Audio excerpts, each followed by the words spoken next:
Hi, Shorty. Fingers crossed, StreamYard's being a little bitch tonight, apparently. Very frustrating when we're professionals here. I'm fucking professional. She's a fucking professional. No, goddamn it.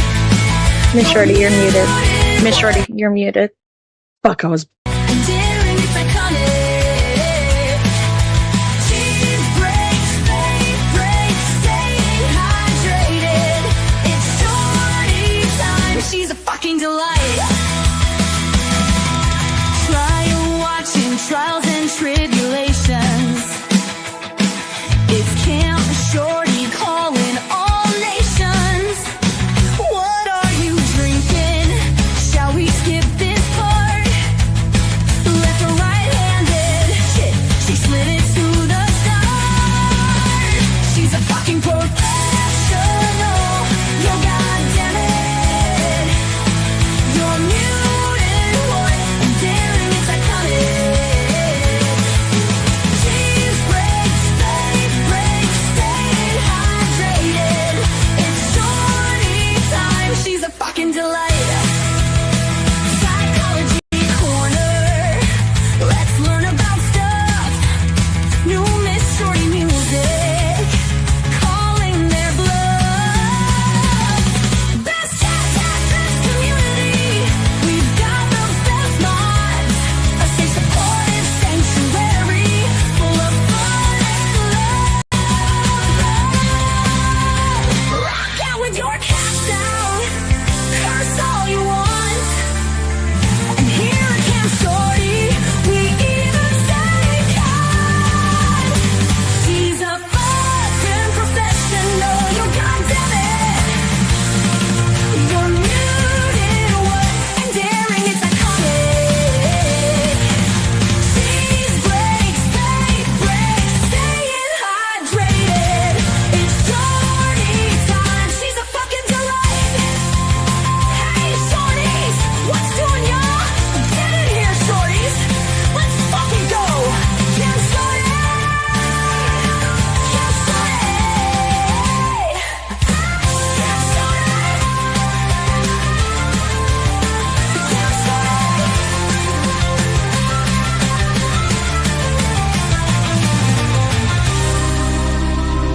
Camp Shorty.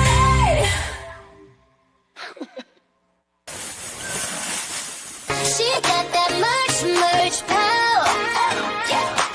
She got that merch now.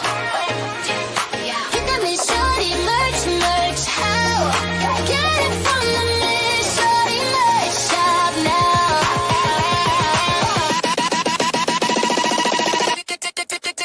On my YouTube.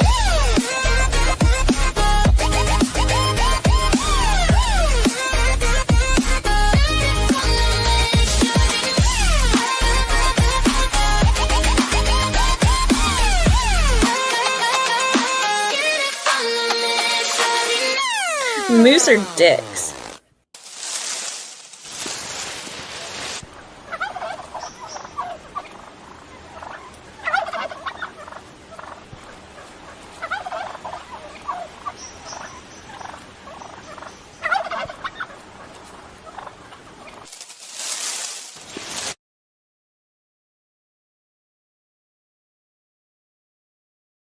Hi! I forgot to put myself on the stage. Hi, Shorties. It's like, hi, good to see you. Hi, Shorties. Hi. It's very good to see you. The dogs are excited. I'm excited. Hi. Hey, while we're talking about merch, I forgot to show you guys this. Look, that's the drink bottle that I think we launched that last month. It's metal, insulated, beautiful. I love it. It's got the Miss Shorty music and the teal logo. I haven't used it yet. I'm gonna maybe take it to work, but then I don't want it to get wrecked, and it will get wrecked anyway. Love. It says yo god damn it. It says yo god damn it. Yo god damn it. Oh God, singing. Don't sing. You're muted. What? It's endearing. It's iconic. those things. Yes. Buster, what are you doing? Sniffling. Hi, everybody. If you're wondering why, hi, replay crew. If you're wondering why sometimes I give the dogs pig's ears and other times I don't, it's just because this is the second stream for the night, IRL, and pig's ears are expensive, and so they've had their pig's ears. Replay crew, hi. Thank you for joining after the fact. Love you to stop by live sometime, but I understand that's not always possible. There's so much on YouTube that you can watch and maybe do other live things on a Friday or Saturday night. Weird. But if you'd like to watch the live chat replay on your Android, see, the universe goes, don't say it. Android, iPhone, tablet, iPad, easy peasy. All you do is go to the comment tab, and there's a few now. There's a few little dots up in the top right-hand corner. Poppy, I'm trying to be professional. All you do is swipe left on those tabs, and it will give you the option to watch the live chat replay. Also, hype. Also, drop a comment. Perhaps there'll be things that we talk about or that Orion Kelly details in, Poppy, in his video that we're going to be watching, as to maybe make you think, maybe my sister, my best friend, myself, my son is actually neurodivergent. I hadn't thought of this, but so-and-so does this, or I do that. So maybe my Android bias is showing its on full display. It's not a bias. It's a discrimination.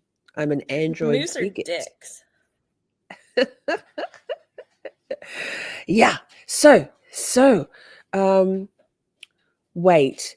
Have I ever mentioned the local manhunt involving a severed moose head? No. What about it? Laura, hi, good to see you. Tony says my house is packed with neurodivergency. Same. All of us. Tim, 100%. Poppy's just me in dog form. Aren't you? And Buster. Hey, Busty. Cute boy. Oh, no, you're Poppy. Hello, big boy. Sweet boy. He's such a sweet boy. You're such a sweet girl, but she's very full on. It's the panting. Mike, hi. Android is perfectly fine. Tell that to the serial killers. Jesse Kaczewski, case in point. I rest my case. A severed moose head, excuse me, was found on a rock with a sign that read, "The wolves aren't going to get this one." And the next part of the story is, Mike O'Day, I like you despite. Whoa. It's terrifying when I go all giant like that. Hi, what are we going to say about androids or about mooses? No, I need to know more about this story, Tony. I think we need a story time with Tony stream. Or maybe Tony could be drawn into the streaming orgy that is Worldwide Shorties next weekend. And y'all who have moose in your geographical location could tell. Could explain exactly why moose are dicks. That you said that one with like hatred in your voice. That's because it's getting to be winter now, and so they're really going to be dicks. So they're more dickish in winter in the snow? They hate the snow as much as you do? They come down from the mountains more, and they're around the roads more, and so they're more likely to be in your space, more likely to be dicks. So are they coming to the roads because their roads are cleared? And so what's that migration? It's like path of least resistance. And then also there's like salt on the road. And also... Do they eat the salt? Yeah, they lick salt off the roads. At least up here, we have salt on our roads. I don't know about other places. But yes, there's venom in my voice. I've had many a run-in with moose over my years. I'll tell you what, one quick story. Yes. I was very, very, very pregnant, and I was driving with my sister. My sister was driving because I was too pregnant to drive at the time. And we were in the middle of it was very late at night on a long patch of highway where people were driving too fast for the conditions, and a semi passed us, and it was going really fast. And my sister said, "Fine, you hit the next 3 moose," I think she said. "You hit the next 3 moose." And she said it like just so nonchalantly, but just kind of like nastily. And then we got maybe like quarter mile, half mile down the road, and all of a sudden we see all these like brake lights, and then we see some like flashing lights of like hazards. And we get closer, and then we start seeing tufts of hair on the ground. And then we see one moose trotting off injured into the woods. And then we get up to the semi, and there's a moose on the ground in front of it. The dude hit 2 moose, and I'm like, you freaking cursed him, but also, yeah, that he kind of deserved that because he was driving too fast. So, moose are dicks. Moose are dicks.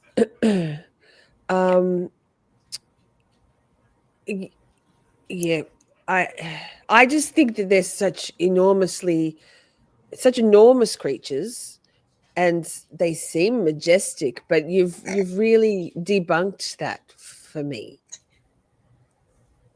Yeah, I'm sorry, majestic is funny to me. Just they're so gangly and obnoxious. Yeah, they're gangly, obnoxious. Well, I will take your word. They're huge, Stephanie. That's what she said. Hi, Pierre. Good to see you. I think we haven't seen you since the cookbook stream. Oh, why am I here by myself all of a sudden? I looked down and I looked up and I'm all alone. It's the story of my life. There he is. Hi, Pierre. Now, Tony, if someone came into chat right now, they'd be like, what? The blood was flowing because it was thawing out, not because it was fresh. Whew. Can confirm moose are dicks, especially on the roads. Yes, Pierre, I did publicly name and shame you along with a bunch of others on a post. I should have named and shamed myself also, a post, but that'd be great if you could. We're in the royal we, was what the fuck and I are in the process of drawing together the recipes and sort of standardizing the format of them, and hoping, depending on it's a more what did I say in the last stream? A more Herculean task than I had anticipated. Yeah, let's do this. And Ms. What the fuck's like, ugh. So, deer stags are majestic. Moose are dicks. Noted. I stand corrected. Now, but Pierre, if you would like to have a reminder as to what ones you pledged, I can easily shoot you an email. In fact, it was on my list, and then just me, slipped my mind. So, what are we doing? What are we doing tonight? Oh, Smarter Harry's here as well. Stop moose shaming. No moose slander, Mike. Good. Thank you, Pierre. We'd love that. If you've got any photos or anything, that'd be great too. If not, no biggie. That goes for all of you. Send in your recipes. It's missshorty@gmail.com. Here, let me just run that down the bottom for a second. By the time I find it, there it is. Oh my God, I'm amazing. Sometimes. Shoot me your recipes. Don't shoot the moose. Now, like Ms. What the Fuck says, if you don't provide a photo, I have to guess what it looks like. Mike is a little sensitive about moose. You got a certain affiliation for mooses? Moose? Creme fraiche. Never you mind, Pierre. It's my project and I keep forgetting. Or like, it's a pathological demand avoidance thing, I think. I'm like, yes, that's an important thing, so I won't do it. Moose balls was one, right? Exactly. Okay. Now, so per the last 3 weekends, and sidebar, my phone is holding charge quite nicely. We're still at 67%. Not the best number, but it's certainly better than 24%. So tonight, as per the last few weekends and the previous stream, is What the Fuck is very kindly going to run the video on my behalf. I won't be in chat on the YouTube because I've only got one tab running to try and just StreamYard, to try and extend or prolong my data running from my hotspot. Anyway, it's a whole thing. Hopefully I'll have some sort of solution, some sort of rectification. Is that a word? I will have it rectified by next weekend because this is ridiculous. Just saying. Anyway, so tonight we are back to Psychology Corner, which is, I think, probably our favorite time. All of the Camp Shorty arenas are our favorites, but this one's got a special place in our hearts, right? And we're back to talking about neurodivergence. Orion Kelly, we've watched some of his stuff in the past. He's that autistic guy. That's the sort of the byline of his channel. He's the Australian guy. And so tonight is 2 videos. I think, Ms. What the fuck have you, is the first one you've got queued up the 15 traits? Yeah. Yes. Yes. Now, full disclosure, I haven't watched this. CEG, the pathological demand avoidance thing, and also my complete and utter obsession with geopolitics at the moment means that I'm terrible with YouTube. Remedy. We'll go with Remedy. Yes. Rectified. Rectalified. I didn't say that. I said, I can't remember what I said now. It was, you know what? It was a decomplexification. The opposite of, if you know, bro, etc. Right? It was a voluminous word that probably doesn't exist. So that's fine. That's fine. So now, pause. Timestamp down below for you, replay crew. Drop a comment. Tell us what your thoughts are. And even us now here, shorties in the chat, afterwards, drop a comment. We'd love you too. We'll pop a song break somewhere probably between the 2 videos. I think one's 28 minutes and one's 21 minutes. So we've got about an hour's worth of video to watch. And I believe girl in the back end, Stephanie blah blah blah, has some polls, POLL, to put to you all as we go along. So that Colours Flight, hi, good to see you. Nick told us that he was laying turf in the last stream. He said he was laying turf, and he stressed vehemently that this was not a euphemism or a new nickname for you, that you are not also known as turf. So take that as you will. Take it for what it's worth. That's suspicious.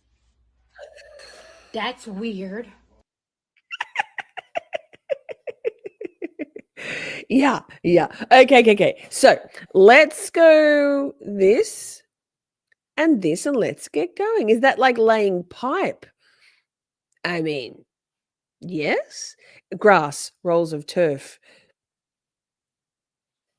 You're going to have to take it up with the man of highest esteem. Not sure.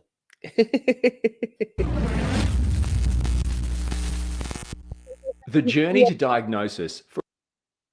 We'll have it linked in the description box for y'all. My descriptions are getting very cursory lately because I'm tired. For a late diagnosed autistic person can be long and soul destroying, with barriers including cost, lack of knowledge, and misdiagnosis. But Pause. I'm fighting back with 50. Sorry, Orion. I promise I won't do this the whole time. But Laura says, I think you guys call it SOD. And you know what happens when we learn something around here? You know what happens. It's learning time with Camp Shorty. Finding out something new every day. Okay. Carry on, ma'am. 15 hidden autistic traits you need to know. So let's go. Welcome, my friend. Thank you so much for watching. I'm Orion Kelly, that autistic guy, and I'm all about providing validation and support for autistic people and their loved ones. Let's talk hidden autistic traits. And I think this relates very specifically to late diagnosed autistic people. Honestly, over the last couple of months, I have received countless messages, emails, comments from you amazing people sharing your stories of late diagnosis and your diagnostic experiences. So the assessment experience. And like many of you who shared their experiences, I, just like you, spent years of my life unaware of my autistic traits. You're not autistic. You're just shy. You're just a quirky dude. Oh no, that's not autism. Yes. That's anxiety. And like you, it wasn't until much later in life I was even able to peel back the layers, to expose this idea that, is this who I am? Who am I? Why am I failing so badly at certain things that others find easy? How have I got this far in life without knowing why this is how it is? Obviously, this may be your experience as well. As undiagnosed autistic kids, which I was, which you may well have been, because you can only be born autistic, you can't acquire it later in life. Even though I was undiagnosed, I didn't have the means, the ability to articulate these types of feelings I feel now. On top of that, as part of this lost generation, maybe even lost generations of undiagnosed autistic people, we grew up in a world where the healthcare profession simply didn't know what they needed to know about autism and how it presents. What do you mean it presents in more than just young white boys? The bottom line is, for us, when we grew up, if you weren't a textbook presentation of autism, you were either misdiagnosed or not diagnosed at all. And the key cause of underdiagnosis or misdiagnosis is the diagnostic criteria used by many, called the DSM-5. So sorry. And this is going to be annoying for you US people, but if you're in Australia, and I think the UK, but unfortunately not the US, the book I've spoken about a couple of times before, called The Lost Girls of Autism, by Dr. Gina Rippon, is a spectacular book. Apparently it's not available in the US, particularly, well, not on audio, excuse me, in audio, in an audio book on Audible, but it might be available in hard copy, excuse me, but it is such a good book. Sorry, Americans, which is like 90% of you, 95. Okay, carry on.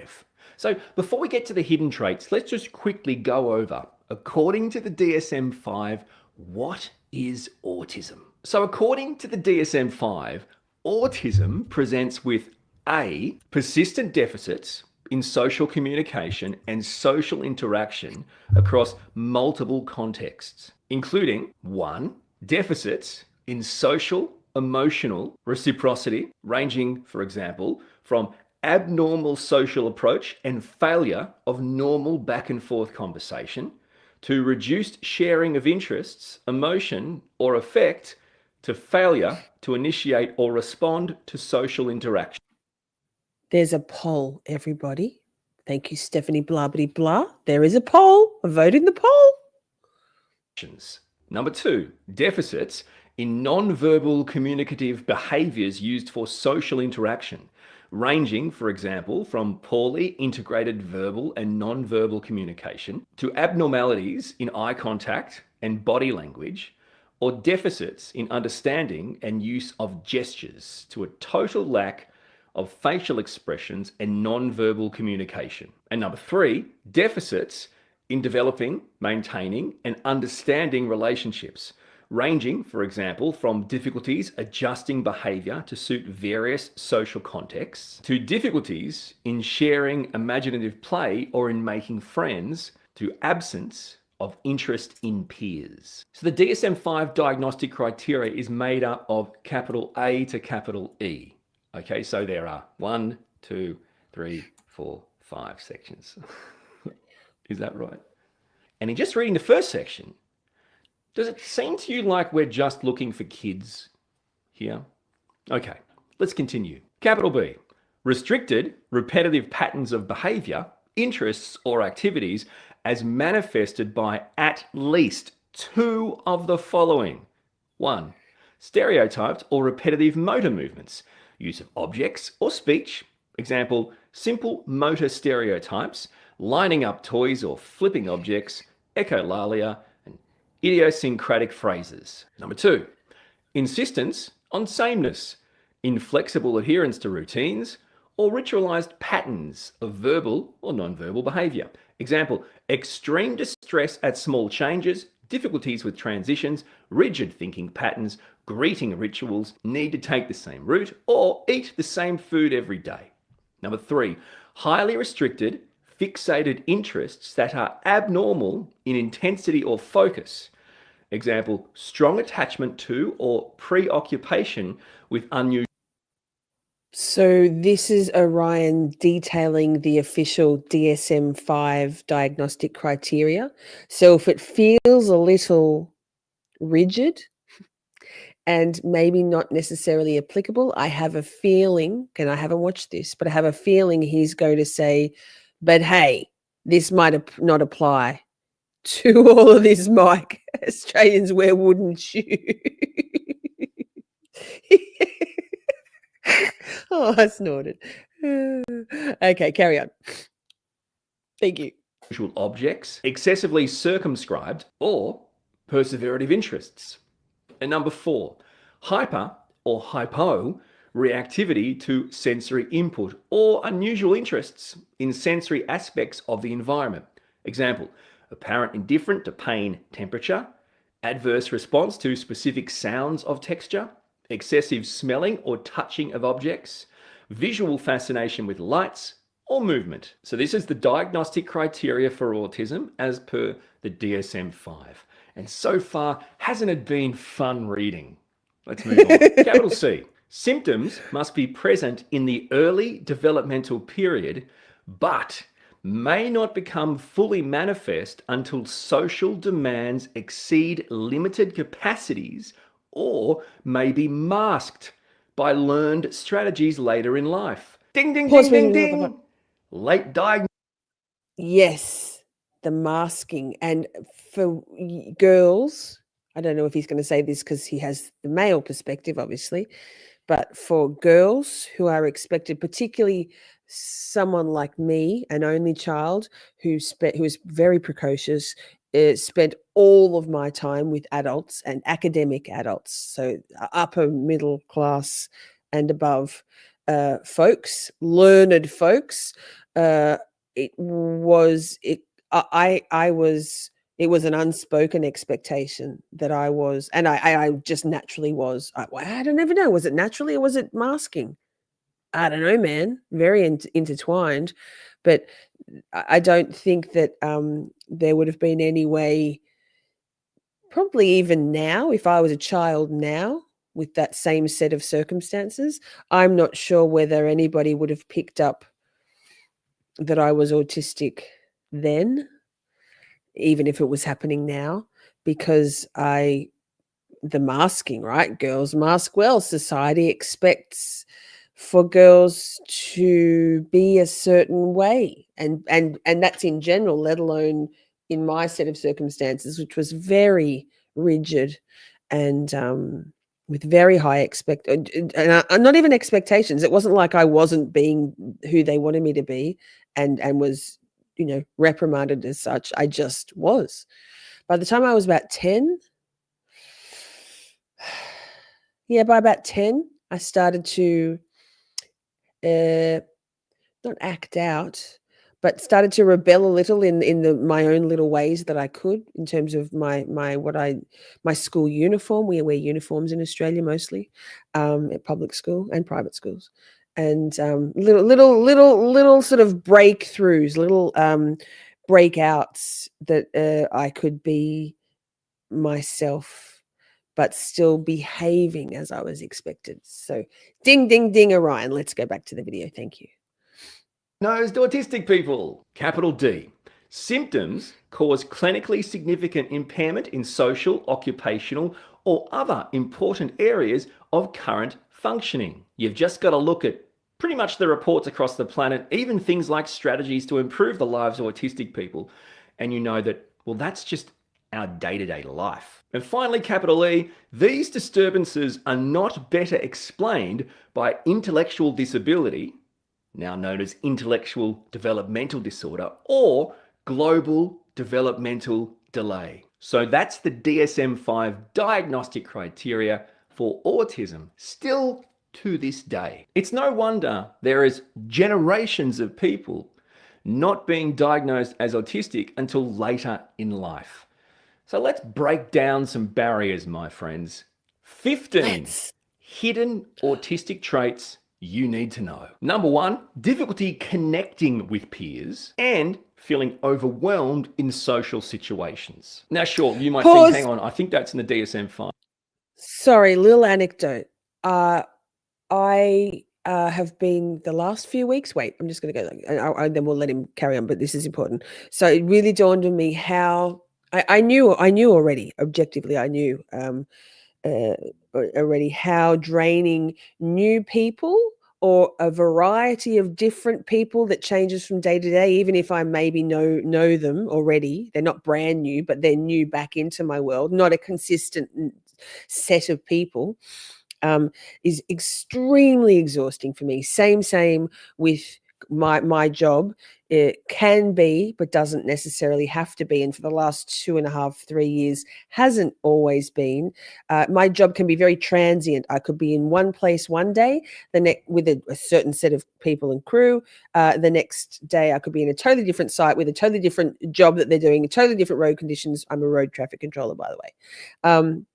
And so for the last 2.5, almost 3 years, I was basically with the same crew that I was doing traffic for, with my same offsider. I had one offsider for about a year and then another offsider for over a year and a half.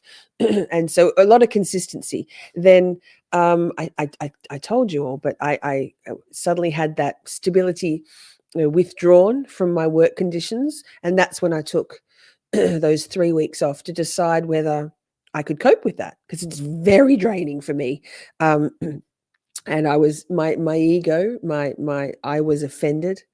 It felt like a demotion. Anyway, I took time off. I got some rest. I decided to recertify myself, and I'm back doing the job. So for the last, up until this week, for the last, I think I'd been back 3 weeks. What is time? I'd been, like I say, on a different site with a different set of people, mostly all the time. I did have a week and a bit being placed with my old crew, the crew that I would most prefer to be with, but I was just I was an addendum. I wasn't there I wasn't back there permanently.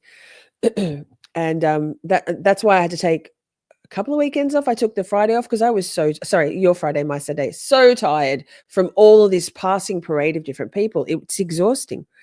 Anyway, all that to say that we had the 2 days off at the start of the week for in Melbourne Cup long weekend, a horse race.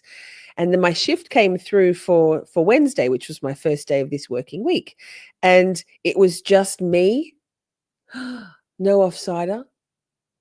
And it was with a crew, a newish crew for me, but it's a brand new site. And I was so relieved.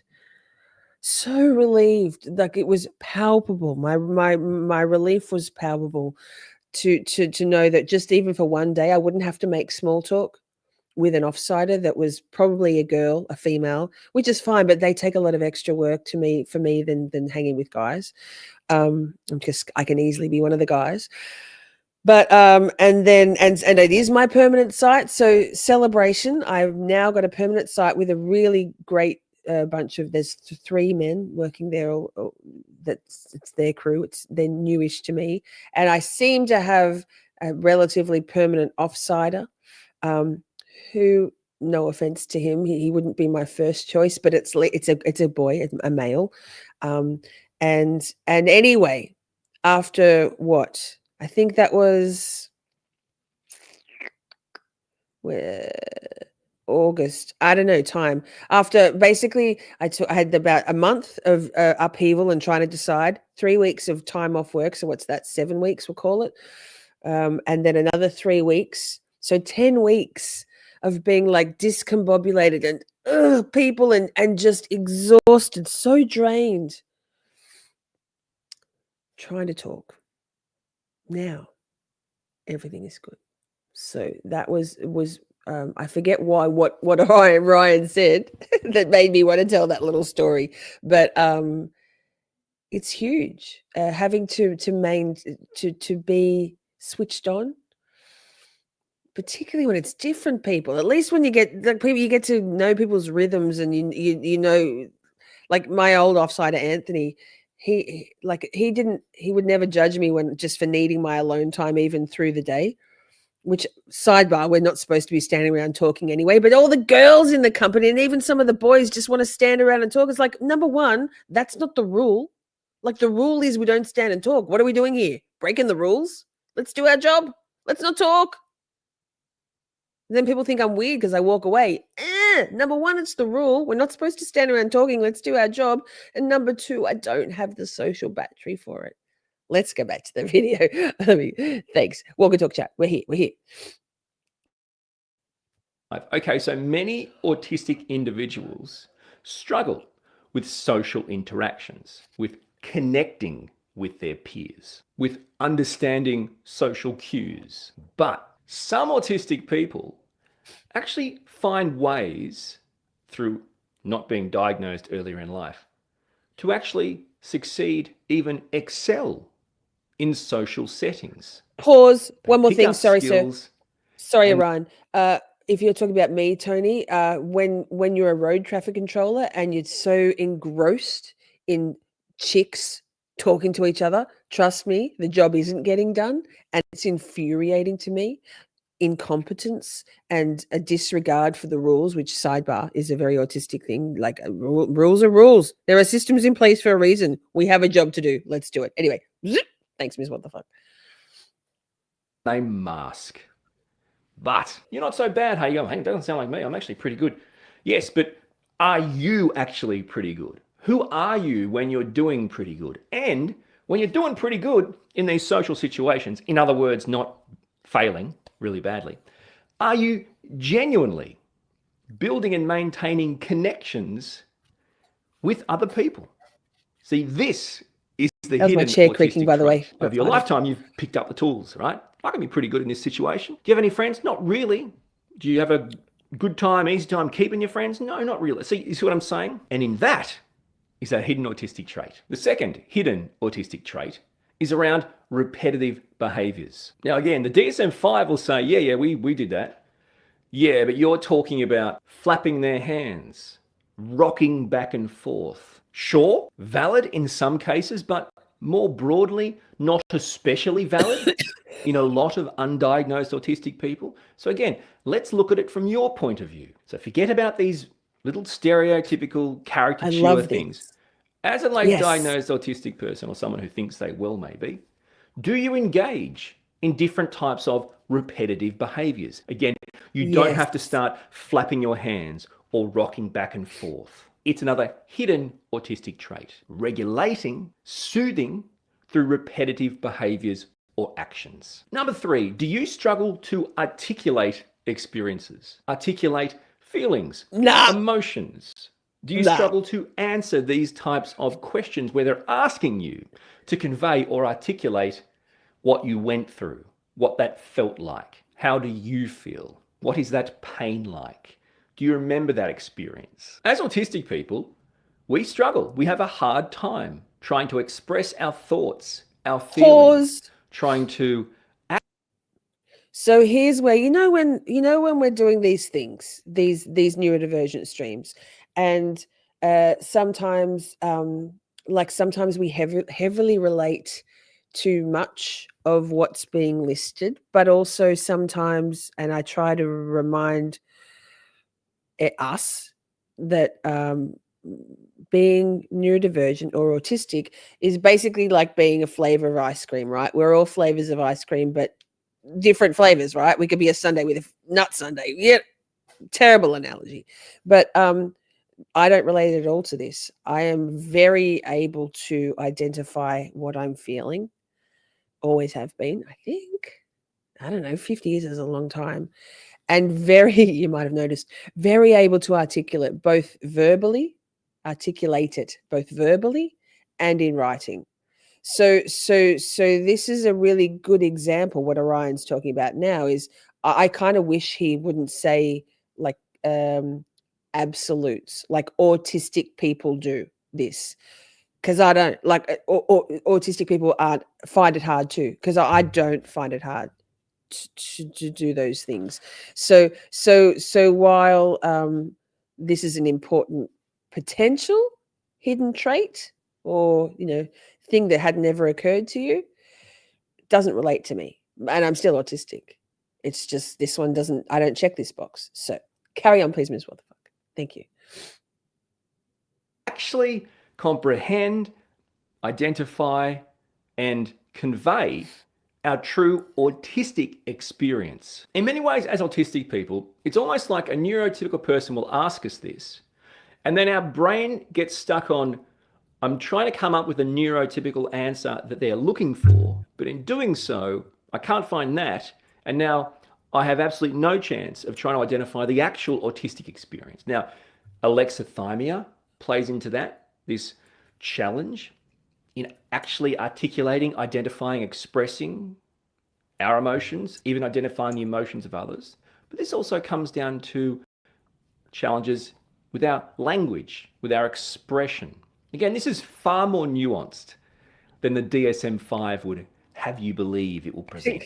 But number 4 on the hidden autistic traits you need to know may surprise you: meltdowns. I tell you what, go ahead and show me in the DSM-5 where it explicitly discusses or highlights meltdowns or shutdowns. Well, it doesn't. So what are you saying? They don't exist? Autistic people experience autistic meltdowns. In other words, these intense emotional outbursts where our brain has in effect disconnected due to a complete dysregulation from the outside world. Triggers for meltdowns are many and varied: sensory overload, daily stress, whatever it is, these are real experiences. Meltdowns can have a significant impact on an autistic person, their physical, mental, and emotional well-being. It can actually affect our daily functioning. This is a real and legitimate experience that is,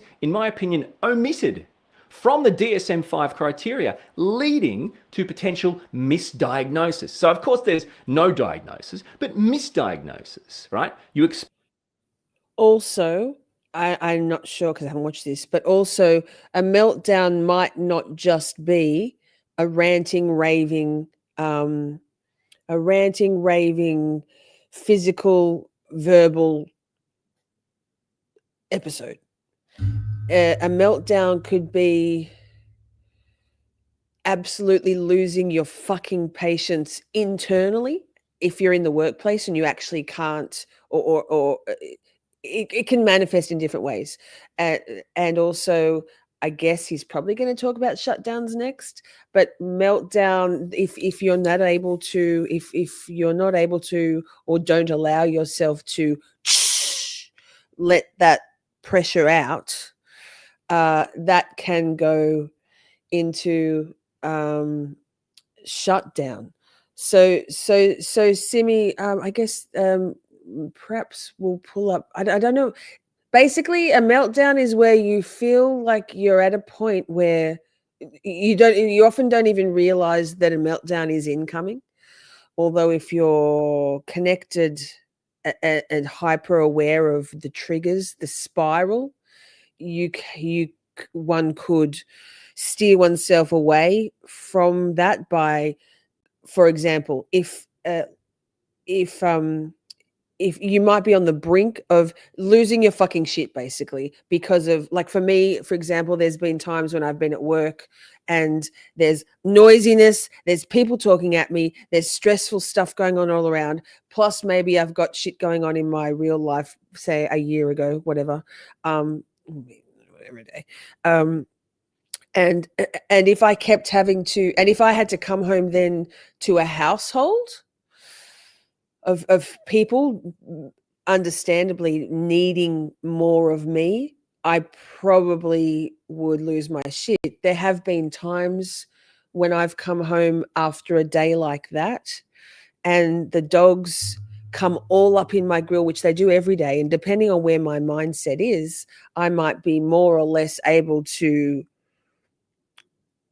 tolerate. They're just being loving. They're just excited to see me. But so a meltdown is basically a sort of something that feels like it might have come out of nowhere, or you might have felt it building, and it leads to an outburst of sorts, whether that's crying, throwing things or not, yelling at somebody, yelling at yourself, physical harm on yourself or not. And then a shutdown is when you don't, in my opinion, this is just me talking from experience, either when you aren't able or won't allow yourself to release that pressure in some way, that then it can go in on yourself and you actually can't interact with anybody. And you guys will, I had a shutdown of sorts for those few weeks. When I took time off work, I didn't do much communicating. I wasn't in the Discord. I actually couldn't cope with the added external stimuli of Discord and the interactions, even though they're all very pleasant. I just didn't have the bandwidth. I didn't have the spoons. So I know my wife, Stephanie, and I both, even though when we're both on top of the world, and Ms. What the Fuck, actually, when we're both as close to on top of the world as any neurodivergent person can be in this shit show of a world, we are very, very chatty back and forward, right, in our WhatsApp and stuff. And when one or either or both of us in that dynamic is feeling meltdowny or shutdowny or just overwhelmed, we'll pull right back, and there will be much more limited conversation because it's just too much, and we're probably either trying to pull ourselves or maintain falling off the edge of that meltdown precipice or recovering from a meltdown. So that, yeah, Discord. There's times when I turn my Discord notifications off because that might be the straw that broke my camel's back. I can't, even though it's my Discord. So Tony says, I go through cycles like that too. I end up purging a bunch of social media stuff and other clutter on my psyche. Yes. Like, for example, I haven't, also my hyperfocus, I haven't been engaging at all in any YouTube. No YouTube chats. I just can't.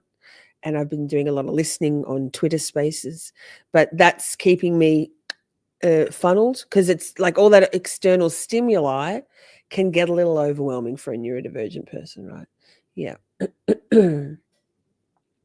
So sorry, Orion, for the semi-dirty pause.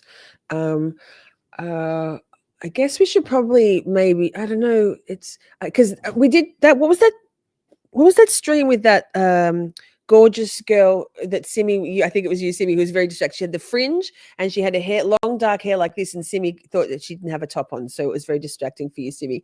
I think she spoke about how talked about meltdowns and what they can look like. They manifest differently. It depends on the extremeness, how long you've been holding in, how much external stuff is overwhelming you. But I'll go back to my infamous 6-hour meltdown. I'm not even joking. It was 6 hours of losing my fucking mind, doing everything I could, throwing things. Like, I had bruises on my lip from biting down on my lip, just screaming, ranting, completely out of my control, just basically trying to, the built up pressure from the 2 months leading up to that, external pressures, that was mostly all of the precursor YouTube people, drama, the sort of the dark side of being a YouTube creator, that you get a lot of you get a lot of demands placed on you. People expect a lot from me.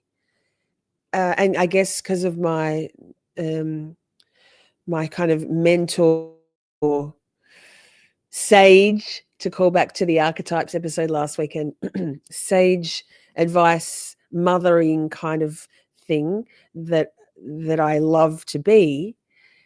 People do expect a lot from me and want to share their things with me, and I love that, but that can be overwhelming in itself. Very, very, very overwhelming.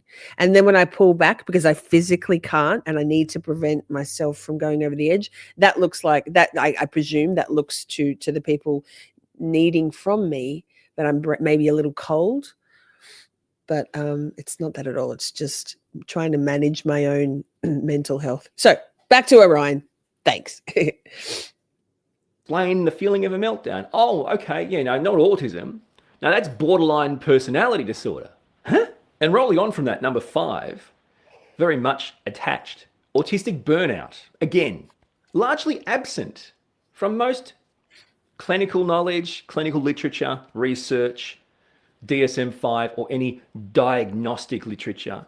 I don't really find much mention that it in fact is something attributed to autism. Now, as autistic people, we well know that autistic burnout is a real thing. Well, it's an extremely severe, significant state of total exhaustion. So global exhaustion. This is a real thing that autistic people, especially late diagnosed autistic people who have gone through a life, who are not only undiagnosed, but who are suppressing and masking, but they're not knowing why, because they simply don't fit in. They feel like horrible, useless people. You are going to burn out. A diagnosis won't fix you or save you from that, right? It may trigger one, but this is a real experience, a genuine, in my opinion, hidden autistic trait, autistic burnout. And for those that are new to autistic burnout, to look at it like a state of chronic exhaustion, and then look at it like something that is triggered, now this is just in my opinion, from prolonged extended periods of stress, dysregulation, of unmet needs. In other words, being forced to live in a world where you aren't able to regulate yourself or protect yourself from the things that dysregulate you. Maybe you're pushing through for others, right? You're just doing your best to just suppress, mask, push through for other people. Put all this together and it could lead to really Good night, Christy. seriously Thank you. negative Sleep well. outcomes. In my opinion, a genuine hidden autistic trait, yet very little discussion about it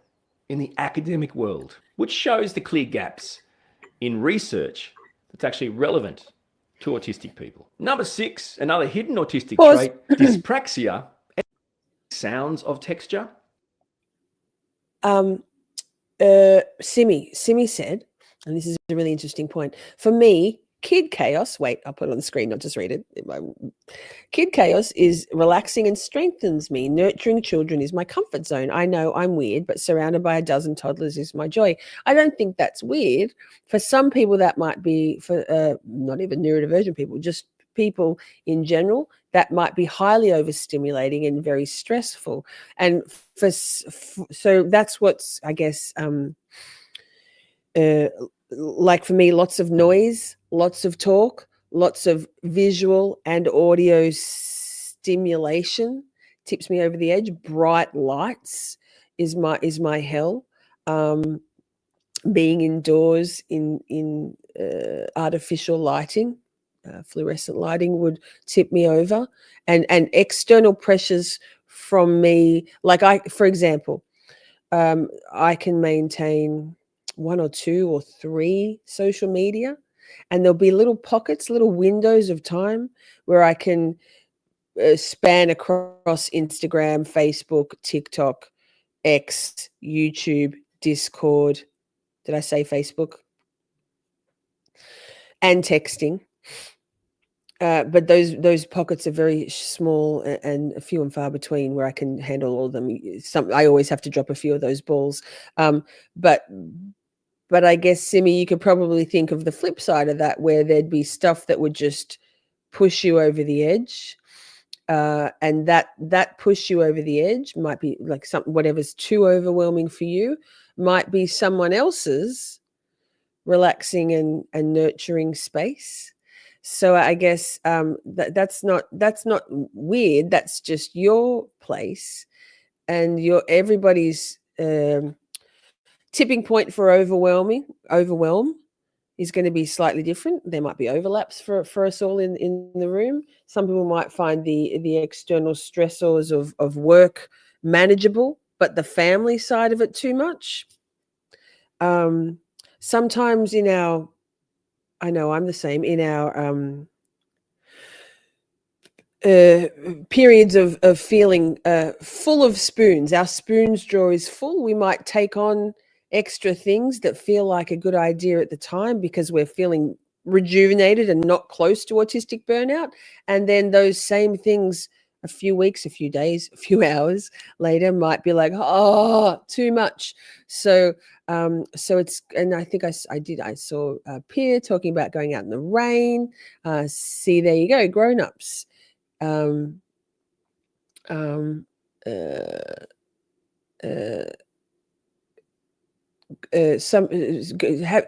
people go for a walk. Some people is listening to music. For me, if I put on music, I'd be like, no.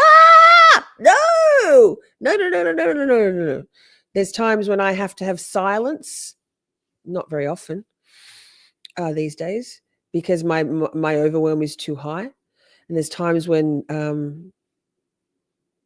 that silence will tip me into overwhelm. So I think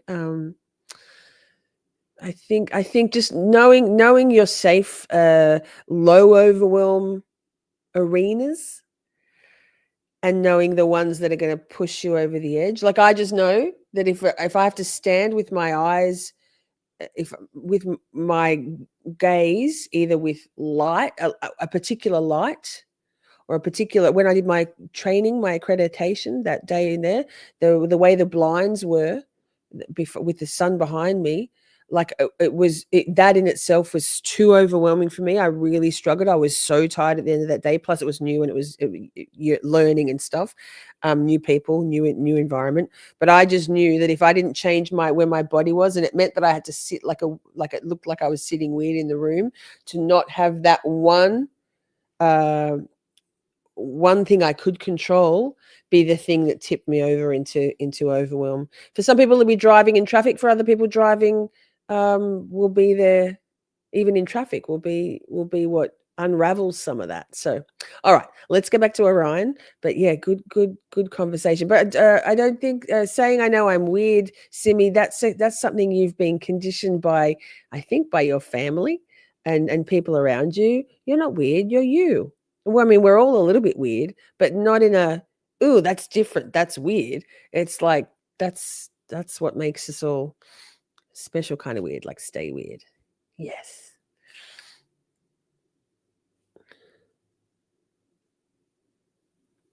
Dispraxia and motor skills. Many autistic people can really struggle with these types of motor skills. Some struggle with fine motor skills. Some struggle with coordination.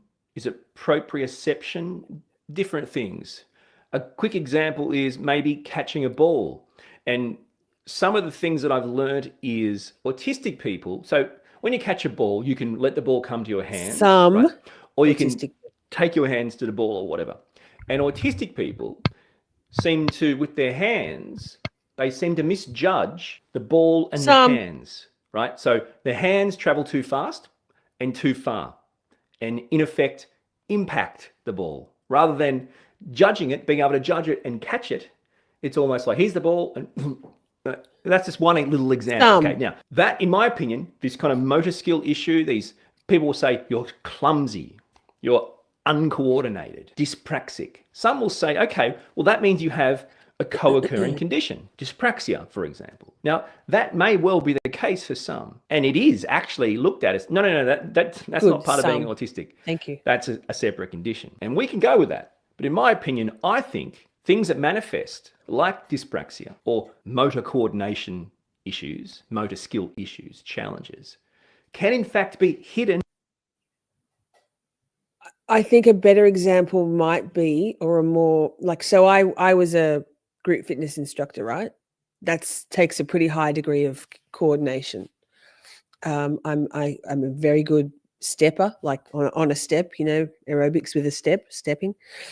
I can do all that. So do I have, and I can catch a ball. I'm terrible at throwing. I just don't have the I don't know. I'm just no good at it. Never have been. Great cricket, can bat like a fucking boss. But think about this. Was it dyspraxia? One's in the chat if you are prone to, even though you know exactly where the door jamb is or the corner of the table or whatever, prone to actually missing or catching the door jamb or the corner of the table in your own home often. That's the same. So it's that yes, see, exactly. So I think he's actually going a little bit with some stereotypical things, or you find yourself with bruises. Thank you, Simi. You find yourself with bruises. You're like, how the fuck did I get that? So that can be, and like, oh my god, if someone's going to fall over, it'll be me. Like even going downstairs, I'm like, terrifying stairs. No, certain things. Whereas I could catch a ball, or someone if it's my. Anyway, so it's a little bit broader, but obviously he's doing a 28-minute video. He can't go do every little thing. So, yes, Grace is not my middle name. Autistic traits. In other words, they're not hidden to me. They're real autistic traits. They're simply not considered autistic traits currently. Basic examples for parents, carers, support workers of autistic kids. Can they ride a bike?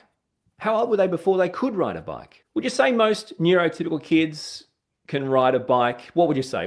This is the problem. I have no idea how to make this argument. I've got a 10-year-old autistic kid.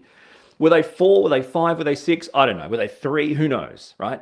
Okay, well, it's not uncommon for autistic kids to not realize what they need to realize and understand and be able to actually ride a bike, no training wheels, standard bike, pedaling at about 10 to 12 years old, right? Tying their shoes.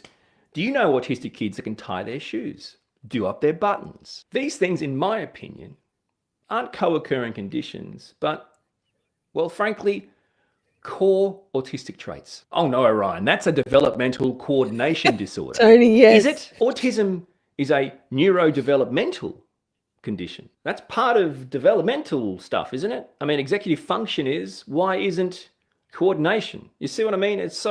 We are so complicated by all these co-occurring conditions when we could just actually look at autism through a more nuanced, more sophisticated lens. But this next hidden autistic trait number 7, may confuse you. I'm going to say another hidden trait of autism is ADHD, attention. In my opinion, there's significant overlap between autism and ADHD. Same, and in fact, many people these days are receiving a diagnosis for both conditions, autistic and ADHD. You may see people refer to it as ADHD. Is that how I struggle with what it is. Is that what it is? Anyway, I always type AU ADHD. Okay, then that's.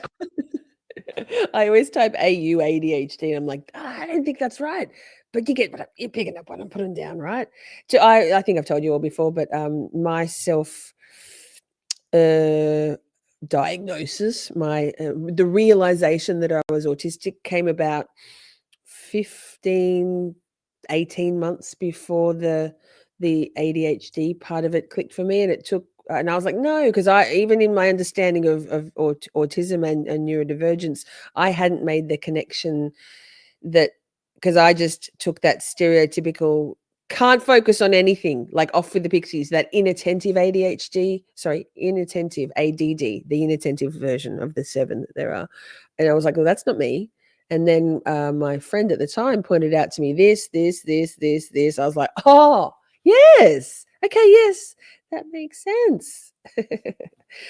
All right, thanks, Ms. What the fuck. Cool, we can do that. Or it could just be a trait of being autistic. This is the challenge. Yes. This is the fierce debate currently going on. How, in fact, do we distinguish between the two? And Why are we? If someone's being diagnosed as autistic and has ADHD, how did you distinguish those two conditions? And the old school mentality was, you can't be both. The new school mentality is, yes, you can. So then the next argument will be, if you are finding it hard to distinguish between the two, do they represent distinct conditions, autism, ADHD, or are they in fact different presentations of the same condition? Number 8 big on the umbrella. 15 hidden autistic traits is autistic inertia. Now, in simple terms, this basically means a difficulty in either starting something or stopping something. You might feel a sense of being stuck, like you're stuck in this limbo of not wanting to get something done or do something. Another way of putting it is, and it's used a lot, is transitioning. Do you have transitioning issues as an autistic person? Transitioning from sitting on the couch, drinking a coffee and watching TV to having a shower, getting dressed, to recording this video. I do. Now, I've done entire videos on autistic inertia, going into Newton's law. So check those out. Not going to go over it all here. What I will say, though, is this inability, basically, to start something or stop something has a significant impact in the life of an autistic person. It's going to impact our daily functioning. I feel it in my bones. At least in my... I feel it in my bones. Like I often, like I think autistic inertia is linked into that pathological demand avoidance too. Like, it's just this like existential dread of moving to the next stage of the routine and process, which is interesting because I also love routine. I know exactly what I have to do every single day of my life. And wow. Oh, so called out. It's fine. It's fine. I love it. Life is easy. Easy peasy lemon squeezy. Experience in daily tasks that revolve around self-care, eating, drinking, going to the toilet, showering, hygiene stuff, and productivity. What are things I need to do today? So really it impacts the core things that help you be a livable human being. That's right. I need a parent. It's good. Good. It's great. Autistic trait number 9 is around managing stress, managing dysregulation with things like stimming, with things like alone time, things that most people go, can you stop doing that? That's annoying, making me uncomfortable, distracting. That's stressing me out. That's dysregulating me. It's like, this is never a good scenario, right? But okay, so are there stimming things you do? We talked about repetitive behaviors, but stimming isn't just repetitive behaviors. I don't know why my hand's up here and I'm not sure if I can ever get it off my chin. So you're using these types of stimming behaviors. I don't know if you all are watching and if you've been watching me the whole way through this and I keep doing this.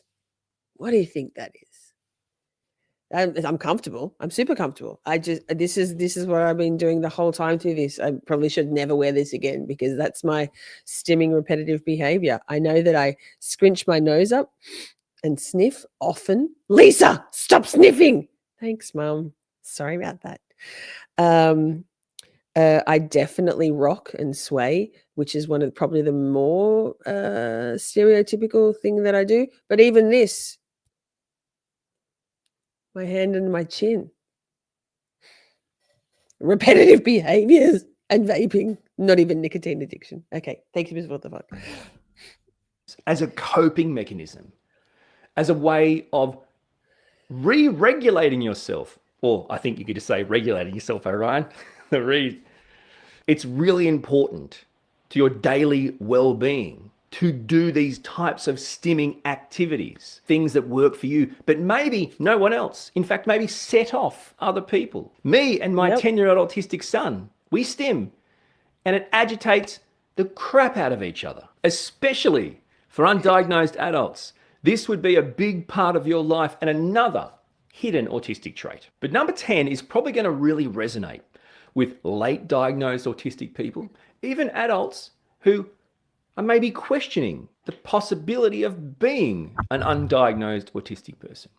And that is around masking. Now, again, we've gone through the DSM-5 diagnostic criteria. Well, frankly, it's not especially satisfactory. In my opinion, one of the core hidden autistic traits is this ability to mask, but not just mask by mimicking, acting, pretending to be neurotypical, mimicking neurotypical behaviors, watching, trying to blend in, being able to actually realize me being myself doesn't equal good. I be myself, bad things happen. No friends, no relationships, no jobs, no nothing. So I better not be myself. If you've lived a life where you've slowly but surely realized you need to build a character just to survive, then welcome, my friend, to the Autistic Club. Pause, Ms. What the fuck, please. I don't even know who I am right now. That's an interesting one. I'm highly aware of it, but what I'm tying it back into what I said before about that expectation in the culture of female traffic controllers to stand around and talk. Like, I'm like, what the fuck have they got to talk about all day, every day? This is two chicks that I was working with. One's 32 or 33, one's like 19 or 20, and they're like, they just stand around all day. I'm talking. I'm like, what are they talking about? It's definitely not fucking politics and, I don't know, religion and crime. I don't know, just stupid girl shit. But so I like the fact, like Simi said before, about going, sorry, can't talk, rules. I'm going to go and stand over here. Perfect, win-win. As I get older, and I guess maybe a lot of you all in chat and replay crew might be the same, is that as I get older, I'm like, I actually don't give a fuck whether me being me makes people not like me. But also, on the flip side of that, it's running simultaneously, parallel, is me going, oh, like, I like asking questions, right? I love to know the why behind the things. Some of you might be able to relate. I'm curious. I notice things. I notice just about everything around me, and I have questions in my mind about why is that? I wonder why that is. What would that be? I love expanding my understanding of all the things in the world. So again, another work story. They were doing this thing where they have to go around with these little sensor things. They're pretty cool. I don't know how it works. Something, beep.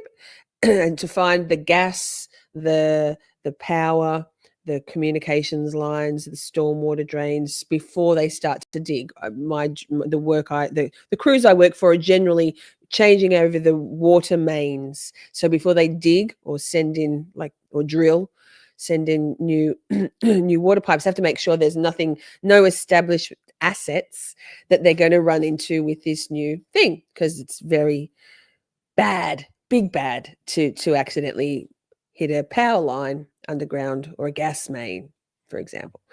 So I was with this new crew, and I knew two of the guys, but I hadn't met the boss guy before, but I knew the two of the guys, and they're lovely. It's a father-son duo. Anyway, they were doing the marking out, and I understood all of the marking. I've done that prospecting job before, where they're finding all the things, different colored paints to mark out on the road or the grass where the certain assets are. And then he put this pink box on the road, like sprayed a pink square on the road. And I was like, my brain went, oh, I wonder what that one is for, because that's new to me. I don't know what that pink marking would be, but I consciously thought, don't ask the question. Don't be annoying. They don't like when just some traffic chick. They in general, crews, workers, ask these pesky questions like, shut up, just stay in your lane, Lisa. So I didn't ask. And he looked up at me, Phil, the dad, and he goes, and explained, marking this out so we can cut this part of the road out so that when we're drilling, we can see what's going on there. I was like, oh, I said, thank you so much. I was so curious, but I didn't want to be a pain and ask. Thank you so much. So even though that's masking, isn't it? That's me not asking something that I want to ask, which is very deeply woven into my personality of being so curious and so wanting to ask all of the questions, because the details make my life more enriched. I love knowing the details. But thinking, no, don't. You don't want to be annoying, because that's at the core. So carry on, Orion. Thank you, Miss What the Fuck. Hidden autistic trait number 11 is feeling like an outsider or even Tony. simply feeling different to others.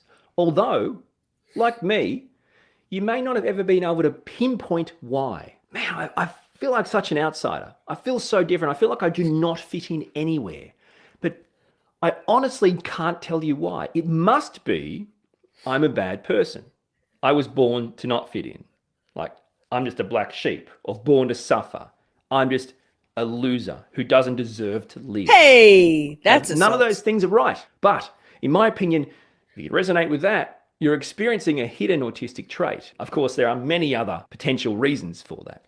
But through the autistic lens is something I can genuinely relate to. Another quick example for me personally. Sorry, man. Aside Just from a little feeling quick different- thing. Sorry, everyone. Remember how I've told you before? Yeah, Tony, my defining moment before I was like, fuck it, I'm going to do some research on this, because I remember, if you recall, someone, a dickhead guy, had said, "Have you ever been diagnosed as autistic?" And I'm like, "No." Like, how dare you? No, as if I'm autistic. That's so rude. How dare you? That's assault. And he said about my eye contact, and I was like, "Oh, very defensive. Like, I know my eye contact is shit. I can I understand." Anyway, but my defining moment was like, honestly, I think I only said this a couple of weeks ago. Honestly, there has to be something wrong with my brain. This is ridiculous. So same, Tony. Like, I just assumed I was fucked up. I thought there was something wrong with my brain. There can be no other explanation. I'm like, no, that can't be true. That can't be true. And this is when I had nobody around me, nobody at all. I was homeless. At this point. I was like, how have I ended up here? How have I ended up homeless? Me, I know I'm smart. I know I'm driven. I've been so successful. I've competed into international level in bodybuilding competitions. I've got university degrees. I succeed at everything I do. So why am I failing in life? Why? It can't be that there's something wrong with my brain. It can't be. I'm none of those negative things. Let me get some answers. So thanks, Miss What the Fuck. Feel like an outsider, feeling like I'm from a different planet, is this experience I've had where I just don't see the world the way others do. I just can't understand their thinking or their point of view or how they got there. And it's kind of confusing. It's like, I don't understand why that's what you think or that's how you see this. I can't get my head around that. And you lose a lot of energy and time and sleep over thinking about, why is it that I see the world so differently? But number 12 may be a little bit confusing. That's a good sell, Orion. Well done. Now they're really going to listen now. Another hidden autistic trait could in fact be the discovery that you may well be autistic later in life through resources, through connecting with others, through YouTube videos. Creepy. Creepier. Just weird. So have you heard stories from other people and gone, wow, that's my experience? Have you stumbled onto resources and gone, whoa, this explains a lot of my feelings. Maybe I'm not a bad person. Have you stumbled onto videos or podcasts, They Better Be Mine, and gone, wow, this is blowing my mind? Another hidden autistic trait, the simple idea of resonating, of connecting, finally, with resources, a community. I've actually found my tribe. This makes sense. All of this put together can actually provide you with a framework, the encouragement you need to seek an assessment, to look further into the possibility of being autistic. Number 13 in my hidden. Pause. Thank you. For starters, hi, inverted banana. You know what? I haven't got a formal diagnosis, and quite often people need to, particularly late self-identifying autistics, need to get to a point where they know themselves and they're certain. It's a very financially costly pathway through formal diagnosis, and frankly, a lot of particularly adult women who are not yet diagnosed are so many decades into masking that mental health professionals, whether they be a psychiatrist or psychologist, actually can't see it it's very hard to unravel that masking after 40, 50, 60 years. So I see your point, but I'm going to push back a little bit. And the other barrier besides the financial cost for people could be trauma from being disbelieved and or misdiagnosed or inaccurately diagnosed by health and mental health professionals in the past. So that. But I wanted to go back to Piers' point. I remember once telling my mother I'm not a joiner, talking about some support group or something. She just said, no kidding. Now that's an interesting thing. As a child, as an only child who was surrounded by adults almost exclusively in my very grown-up, precocious childhood, I used to dread when my mother would insist that I go to joiny things. I remember being coerced, forced, encouraged, the first two, to go to things like, I remember once because my mother worked and or studied it through my childhood. So in school holidays, what was she going to do with me? Put me somewhere. So I'd be encouraged, euphemism, to go to like day camps. I remember going to a church day camp, where they do crafty things and stuff. And I'm just like, I can still feel the angst and the discomfort, the anxiety of being put into those situations where I felt so deeply uncomfortable. And then when my daughter was a child, that was one of the main differences I consciously, in terms of parenting, sort of separated from that cycle. Is I encouraged my daughter from a very young age, joined all, probably definitely too much. She had a different after school activity every day, and I was there with her, but she was exposed to lots of different people, different sports, gymnastics, tennis. She was part of a choir, dancing, did I say swimming? Every day, something every day, just so that she wouldn't feel those achingly uncomfortable moments that I felt when I intermittently was forced to go and be social in those situations. Now, I'm not sure whether my daughter, because it's been almost a decade since she talked to me, perhaps, because I didn't know I was autistic until after she decided that her life was less stressful having me in it, and I respect that. I wonder whether me trying to encourage her to be comfortable in being sociable actually traumatized her, because she's definitely autistic now. I know that. So is my son. I thought I was doing the right thing at the time, that I didn't want for her to have these random moments where by necessity she had to be sociable with new people and wasn't practiced in it. But now I wonder, maybe that contributed to her, I was going to say perceived trauma, but no, her actual lived trauma. Perhaps I was forcing her into things because I didn't understand why.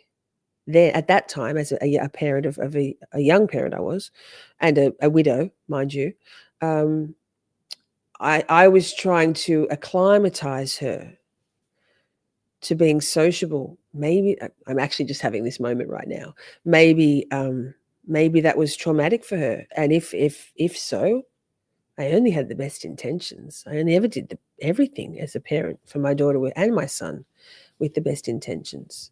Not that I would ever make excuses for it, but anyway, not a joiner either, Pia, and it's a really good point. If you could turn back time, right? If I knew now if I knew then what I know now about myself, I don't think I would have made her do that. That's rough, huh? Well, I'm sorry, Sammy, if that's the case, because I know how it made me feel. But I genuinely didn't know that the reason I felt that way was because of my neurodivergence. As a child, I just thought it was because I wasn't exposed to that often enough. Can't turn back time. Anyway, thanks, Ms. What the Fuck. Let's go back to it. Autistic traits. Is this a cart before the horse? I don't think so. Let me explain. Okay, so number 12, we talked about discovering resources, communities, people, information, right? Now that usually pushes you onto a self-discovery, maybe even a self-diagnosis phase. But at some point, people want a genuine recognition or the paperwork. They might not be able to afford that. The wait times might be completely ridiculous. They might simply not have access to good quality healthcare. That might be out of reach for many people. But still, there is a phase prior to that. So number 13 as a hidden trait is if you are in that self-discovery, self-diagnosis phase where it's suddenly empowering you, it's suddenly providing you with answers, it's suddenly allowing you to just be you, to potentially, God forbid, unmask, be authentic. Number 14 is around unmasking. So more specifically, you have got to the point now where you feel like you have been masking or suppressing your true self. And now you simply feel empowered, liberated to be your true self, to try and take autistic as fuck. Mask. Now, of course, that's easier said than done, but it's something you might be stepping towards. Now, the DSM-5, in my opinion, potentially touches on this idea of masking, but it doesn't really provide a very good discussion or even really any diagnostic indicators on how that can actually manifest. So again, it's a core deficiency. You want to talk about deficits, DSM-5. Your diagnostic criteria is littered with deficits. Nevertheless, that could be viewed as another hidden autistic trait. That phase you've got in where you feel like, oh, okay, I am actually suppressing and I am going to try and stop that. I'm actually going to try and be myself. And how does that go? How is that received by others? How does it make you feel? Remember, as an adult, late diagnosed or considering late diagnosis, one of the barriers to your diagnosis will be your ability to unmask. If you go to an assessment and you don't even realize you're masking, you're suppressing your true autistic self, ain't no diagnosis coming your way because the healthcare practitioners still aren't at the level where they actually understand autism the way they should and therefore are still looking for these standardized DSM-5 things which aren't coming out of you because you're masking them. An autistic person walks into an assessment unwittingly masking, suppressing their true autistic self. I can't see how that's going to result in an accurate and satisfactory assessment. And number 15 is you finally have a realization that what you feel and experience is valid. And you actually have a tribe, an autistic community, that also supports that validation. In other words, you share your experiences with others who are late diagnosed or looking into it and realize, what are we, the same person? It's not a superficial, it's a meaningful, profoundly deep realization that there's real validation and similarities within this community. These feelings don't just go to everyone. If these are feelings you are experiencing, like, whoa, is this me talking on this video or is that Orion? How can this not be normal? I thought this was normal. Is it just us? This validation, these bells ringing, that's not something everyone experiences watching my videos. Trust me, you should see the comments. I cry myself to sleep. For even more on late autism diagnosis, check out my video, Imposter Syndrome and Late Autism Diagnosis. Beautiful. I love it. Hey, that's a really good segue. Ms. What the Fuck? You dropped a comment Autistic rate before into the chat, and you said, I just thought that everyone was like me, like you. And then when Minnie got a diagnosis, that's when your light bulbs went off. So that's how did it feel for you having that enlightenment, that light bulb going off? Be good if I unmuted. Yeah. you know, it was like, it was honestly kind of it hurt a little bit. It was a little bit painful because it was like, well, I don't know who I am then, because I've been masking my whole life, so I don't know who I am then. I was in my mid-30s, so I was like, I don't know who this other person I am. If I've been masking my whole life, who am I really? So finding out actually really sucked for me for a while, until, you know, finding more about, you know, what it meant and who I was. It took a few years to kind of settle into it and understand more and learn more, and then also grow with my family. You know, as a whole. Bless you, Mr. What the fuck? Because, you know, I mean, when the full family is neurodivergent, it definitely helps, I think, just as a, you know, unit. We learned how to be Yeah. who we are and how to kind of take down those kind of walls that you put up, when you don't know. Because I mean, I've spoken about it before, but quite often one of the barriers also in the past for people recognizing that they themselves may well be or probably are autistic or neurodivergent is because, like you said, you and Minnie were very similar. Mr. What the Fuck's more on the ADHD side, right? Yeah. And you're yes. So to you, that's just, and to family lineage, that's we've all got those little quirks often. And so it's hard to identify that maybe that's a different brain, a different neurotype, because it's the same in your family. Like grandma so and so was like that, and yeah, uncle blah blah blah did that too. Similar things. So I guess these days, and this I dare say was the case with Minnie, what the fuck, is that with more awareness of how neurodivergence presents in children, that those were the sort of the signposts for your child, and then that's where your eyes were opened. For me, being adopted, there was none of that. Oh, grandma or auntie or uncle were just, or you know, were like that, because I had none of that. So for me, I always felt quite alien. But there is that there's definitely a grieving phase.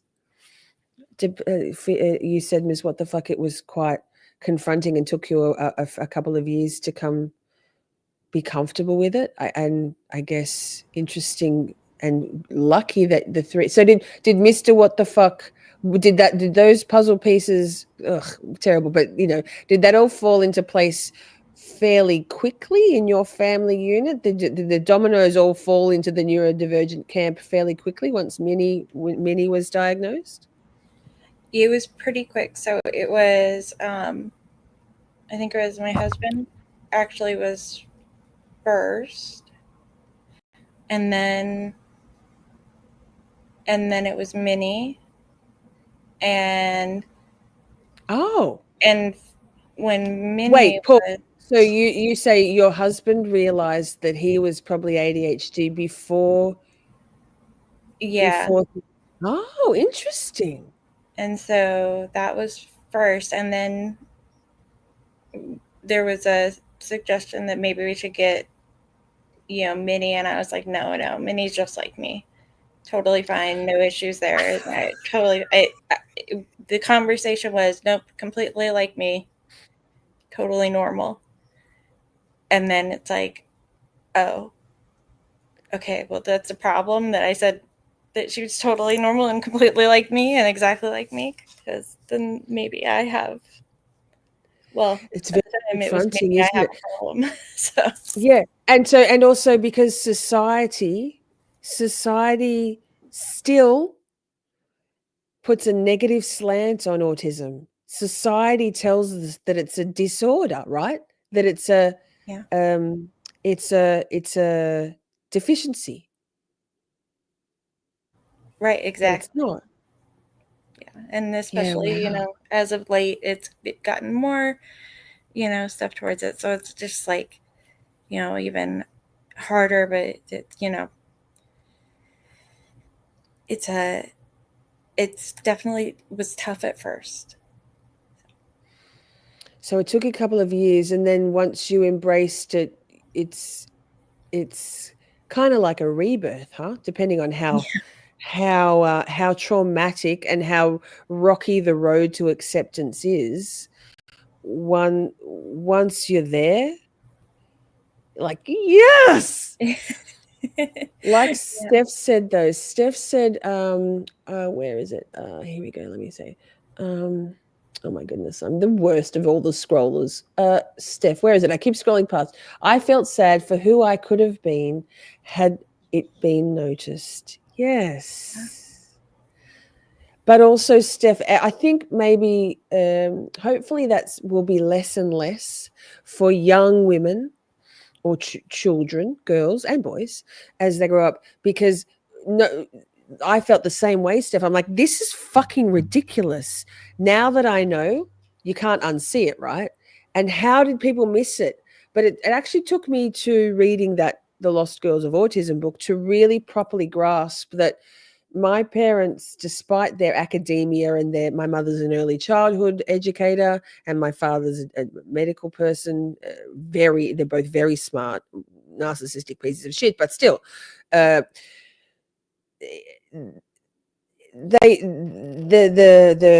the research and the understanding, even in the medical field, simply wasn't there for us when Steph's 5 years younger than me. So, closer to my generation, it's just not possible. So grieving for something that actually couldn't have been, like, it's no fault of our parents at this age and older, and probably probably down to people in their late 20s. The parents or the family groups or even the caregivers can't really be blamed for not picking up on it, because nobody knew. And it's just not that there is a higher rate of autism now. It's not an epidemic.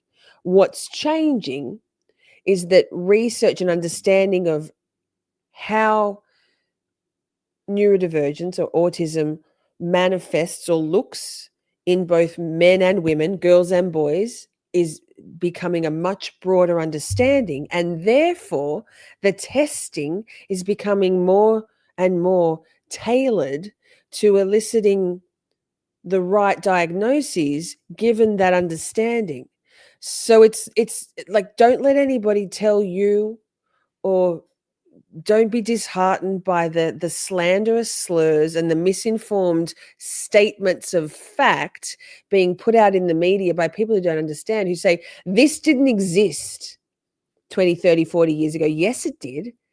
It's just that the women masked, the boys were more likely to be diagnosed, the women masked, the girls masked, and we lived a lifetime of being suppressed, minimizing ourselves to fit in with what was expected of us. It's the weirdos, the oddbods, the drama kids, the musicians, the goths, the emo kids, the library kids, the bookworms. We've always existed. We just were told we were weird. It hasn't increased. Just the understanding of both the medical profession, mental health profession, which even in itself is stupid. It's nothing to do with mental health, although it does create mental health issues when we're minimized and gaslit into thinking that, or into people telling us, including mental health professionals, that we don't know ourselves. It's bullshit. So that's why there's an increased rate, a deluge almost. It's not because of people catching it from vaccines or people catching it from Tylenol.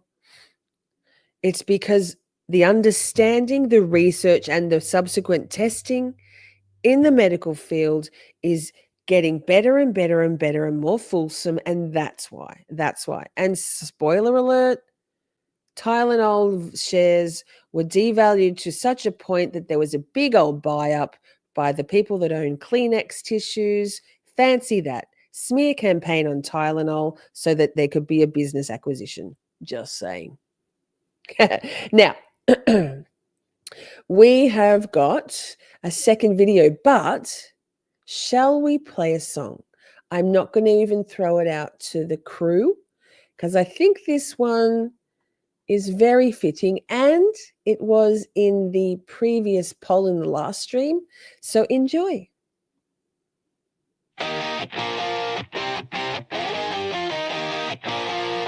Okay, so maybe I'm a savage.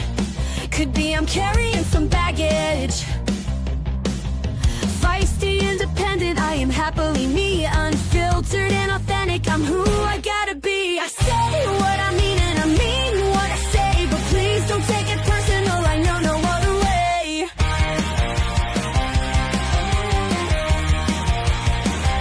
You'd hate it if I lied to you. Blew smoke right up your ass. I'll always say it to your face. Do it with grace and class. I don't mince my words. Not everyone's cup of tea. I'll shoot that shit right at you. Easy peasy, 1, 2, 3. Yeah, so what if I'm a savage? Could be I'm carrying some baggage.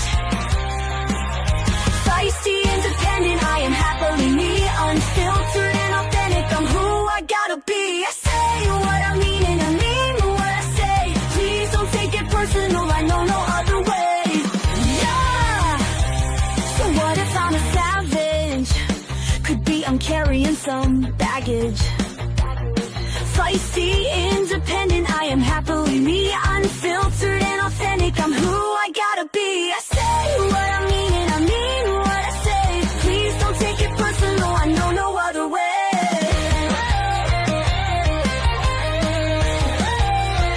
Nobody likes a straight shooter who tells it like it is. I'll say exactly what I think, knowing you'll be in a tiz. It's so dang frustrating. I mean, no disrespect. Wouldn't you rather hear it straight than trying having to guess? Yep, I am totally a savage. Definitely carrying some baggage. Feisty, independent, I am happily me. Unfiltered and authentic, I'm who I gotta be. I say what I mean and I mean what I say. Please don't take it personal, I know no other way. Savage, savage, savage. Baggage, baggage, baggage. But guess what? You'll thank me later. Ooh, baby, I'm a savage. You know I'm carrying some baggage. But don't hate on me, cause I'm who I gotta be.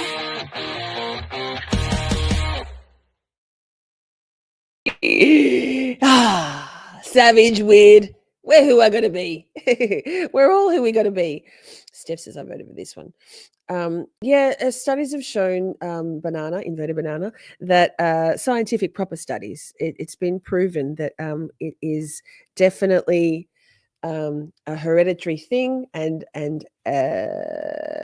what's the word? God, it's on the tip of my tongue. It's on the tip of my brain.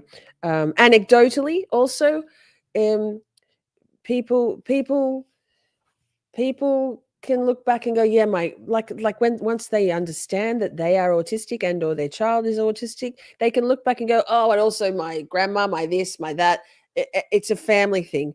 The pushback on that often comes from mothers or fathers or grandparents who are absolutely resistant to acknowledging that they might also be autistic because of that taboo, that stigma attached by society, which is a sort of a relic, an artifact of that hopefully outdated opinion that neurodivergence is a deficiency, a defect, a disorder. And as generations start to embrace, don't get me wrong, it's not a fucking walk in the park. I think we can all attest to that. But there are things that are brilliant and that I wouldn't change in a million years. Mostly all of myself. I do just wish that I'd known sooner. So I think as the upcoming generations come, there'll be less and less resistance to previous generations in the lineage, to acknowledging that, yeah, hey, yes, I think my mother's autistic, my adoptive mother. She would never in a million years, because she's also a narcissist. She would never, if I spoke to her, she would never in a million years. But they're all the markers are there, which is kind of why I think she resented me so much, because I think she saw in me what she hates about herself. All of my autistic stuff, but also she's a narcissist and I'm an empath. So, Pia says that just made me remember that I had a poster when I was young that said, "If I'm not me, who is going to be?" Yes, my mum bought that poster. She tried. Yes, I like a variation on that, which is just be yourself. No one else does it better, right? I love that. So thank you, Ms. What the Fuck, for being so vulnerable with us. I did just spring that line of questioning on you, and I appreciate you very much for being so vulnerable with us. Shall we go to the next video? I think this is a 20 points, Ms. What the Fuck, but happens to also be a slightly shorter video. And somehow my phone has actually gained charge, so nobody panic. We're back to 71%. Miracles do happen. The gods of the neurodivergence want us to succeed. So it's a Ryan again, yes?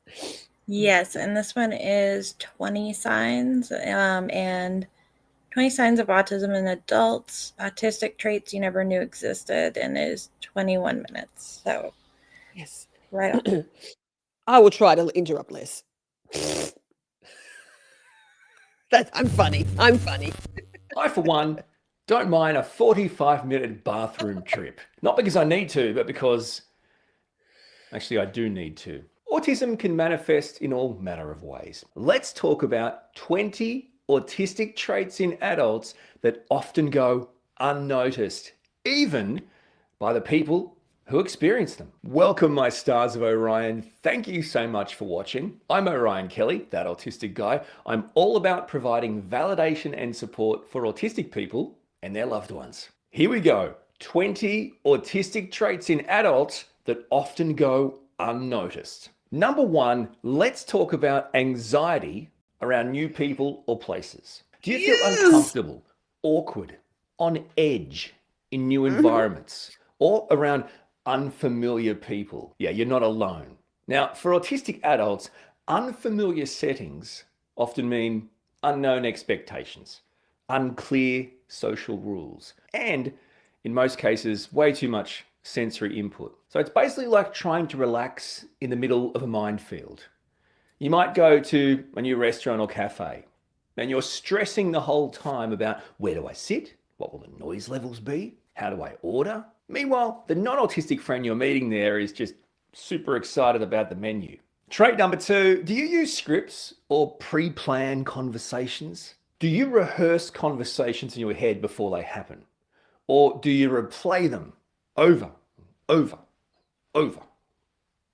Yeah, man. Dissecting every single word, sometimes from conversations from a decade ago. I do. Yep, that's me. Autistic people often create mental scripts for social interaction. So it's our way of trying to pass as neurotypical, but it's bloody exhausting. For example, let's say you have a job interview. You may rehearse how you're literally just going to introduce yourself 30, 40, 50 times. After it's done, and you didn't do it like you thought you were going to do it, you'll spend the next 2 months, 2 years, 2 decades obsessing about how you said thank you and goodbye, and if that came across sarcastic, rude, friendly, I don't know. How did it come across? Let me think about it forever. But number three may hit hard. It's a discomfort with touch or physical greetings. Do you feel awkward when someone goes in for a hug or a kiss? Hello? It's not that there's anything wrong with them, but it's, whoa, this is... Oh my God, even seeing people on TV or YouTube or whatever, like, I don't know, or in the media, like like, and also depends, like, if you come from a I don't know, like a European background or a family that is kissy hello-y, the struggle is real. Like, whoa, don't touch me. Like, don't touch me. And let's not. I'm good with a handshake. I love a good fucking handshake. I'm all for a handshake. That's fine. No awkward going for a hug or a kiss. No, thank you. No, thank you. Okay. What are you doing, right? Or maybe it just doesn't occur to you to do it. So they're trying to lean in, and you're like, what's happening here? Autistic adults often don't automatically initiate physical contact. Not because we don't care, but because it's not intuitive for all of us. So in relationships, this actually looks like we're being distant, or even. Let me check. Oh, I can't see the poll. Hang on. Let me see. And I'll be able to vote too. Tags on clothes. So, do tags on clothes ick you? Let's say that. Let's call it. Do tags on clothes ick you? Yes or no? Also, Is do that you it? like think about whether or not you rip them out? I guess that's like how bad are tags on clothes for you? Like, do you rip them out? Do you keep them in? Do you just not buy the clothes if there's a tag in there? Like, so this is a sliding scale as well. So here's my problem with tags on clothes. I generally, if it's itchy and scratchy and I notice it, it's got to go. But I'm not going to be averse to clothes with tags. But here's the problem. I like things to be in a certain condition, pristine, mint condition. So if I cut a tag out, it's no longer that. So this is the forever quandary for me. So I'm kind of in the middle of that. I'm okay with tags. I'm not going to be like hard line no to tags. I can live with them. My problem then is if I can't live with that particular tag and I've got to cut it out, then I'm not going to like that garment anymore because it's not good anymore. you put stickers on things, though, don't you? I'm not good with stickers on things. Yeah, The stickers I've put on, of all of the stickers that I have stickers on my hard hat because I'm a fucking bad bitch, so it works. I love it. But that's stressful. And I have a sticker on two of my Stanley-esque mug things, but that was a big quandary. I've told this story before. My daughter, I gave her my entire never touch sticker collection from as a child, like hello, collecting autistic, all the stickers, but don't use them. Blasphemy. That's a waste. What if you want to use them? So 25 years later, I had a big stash of stickers. My daughter, at the age of 3 or 2.5, I gave her those stickers thinking that she would respectfully go and put them on different pages in her lip shits, which she called her book that she called, because the Rugrats had the lip shits. So she called her, like it was a ledger book. She called it the lip shits. And she proceeded to stick every fucking sticker on about 2 or 3 pages just all on top of each other. And I was like,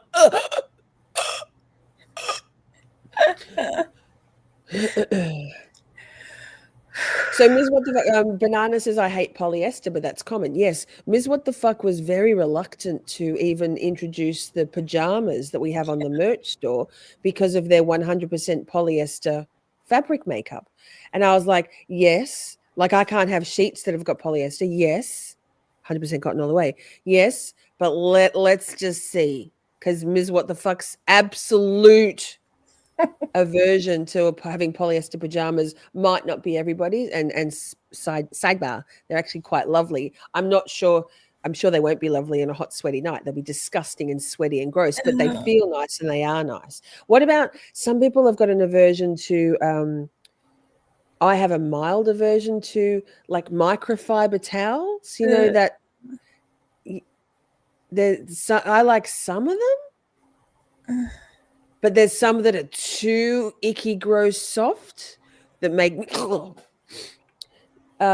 Banana, yes. That should be merch. Respect the stickers and don't use them. Amen. Strong aversion. Strong Write that aversion. I can do poly blend. Also, obviously, natural fibers are much better for you in general. Like, don't even get me started on this.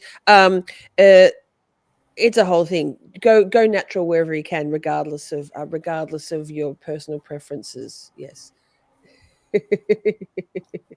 um, Pierre says, I literally yelled when you said microfiber, right? Right. I've got so, like, and I don't know. I want to say it's because I can't stand snagging on things, right? So, like my nails are pretty good, although I work with physical, like I use my hands a lot in work, but I do wear gloves most of the time to pick up the heavy and rough yuck stuff. But it's the microfiber for me that my fingernails snag on, or the quick, the bit around. I can't. It makes me want to vomit, and I can't focus if I've got a snaggy thing on, like a snaggy bit on my nail. I can't. I have to fight. I just can't. So they're like aversions, right? Yeah, it's like what Tony says there, that it turns into Velcro. Like it doesn't even matter how soft your skin is. Like I moisturize my skin like all the time, but it still feels like Velcro on my skin. Like, yeah, you have that. Here. I have lotion like all over. I'm always like moisturizing. I can't sleep. If I happen to fall asleep, maybe if I've had too much wine, which isn't that often, frankly, it's not. But every night before, when I have a routine when I sit down the edge of my bed and I put same Sorbeline moisturizer lotion on my hands and on my feet. If I am a little bit dehydrated, or if I forget to do that and fall asleep first, often linked, the dehydration and that forgetting, I will wake up in the middle of the night and I am feeling all discombobulated and frazzled and gross because my feet aren't moisturized. I can't. That sounds like a sensory issue. It is. But wait, and here's another one. When I was a child, now you would go, wow. I used to obsessively make and remake my bed. I think it was before the days of doonas or duvets, quilts. It was when you had blankets and shit. That's how old I am. And I would get into bed, and if it wasn't like tight. If there was any bit that felt a little bit loose, I would get out of bed again and tuck. This was like at the age of 9, 8, 10, 11, 12, all the way. Tuck it. I'd get back in again. Obsessively. Nope, not good enough. Come back again. And I guess that's, some neurodivergents like firm pressure. So a weighted blanket. Like when Poppy or Buster or even Tim in bed come and lay their body, not on my whole body, that's a little bit much, they're very heavy, but like on my feet, I'm suddenly soothed. That pressure on my feet. Interesting. I have two things. One thing is that Tony says that he has a hard time with lotion sensory issues. I get that. Like I can only put lotion on my hands and my face. Because I can't don't like the feeling anywhere else. Depends on the kind of lotion. See, I even have very specific requirements for what kind of lotion. If it's going to leave my hands slimy and greasy, it's going to be a hard no. Yeah, it has to be very specific, like a very specific kind of lotion. And then the other thing is that Pierre mentions that it's funny that she can't even mess with feet. Yeah. Yep.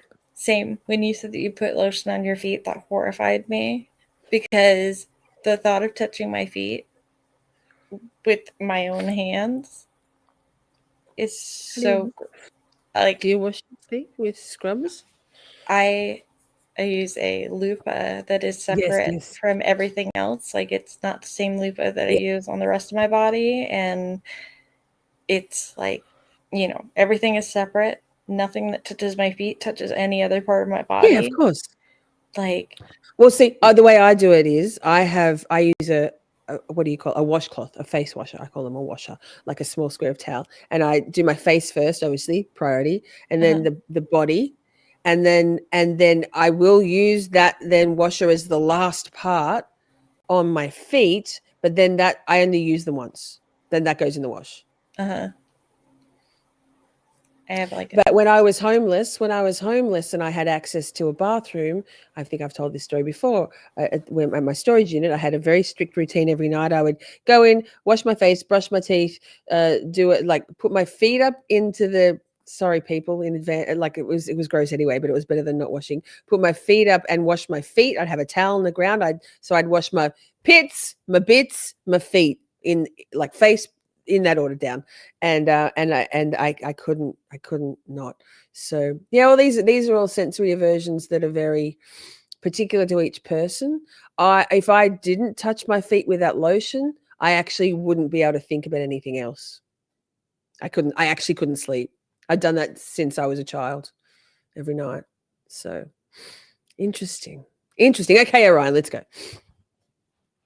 We're uninterested, when actually that's absolutely not the case.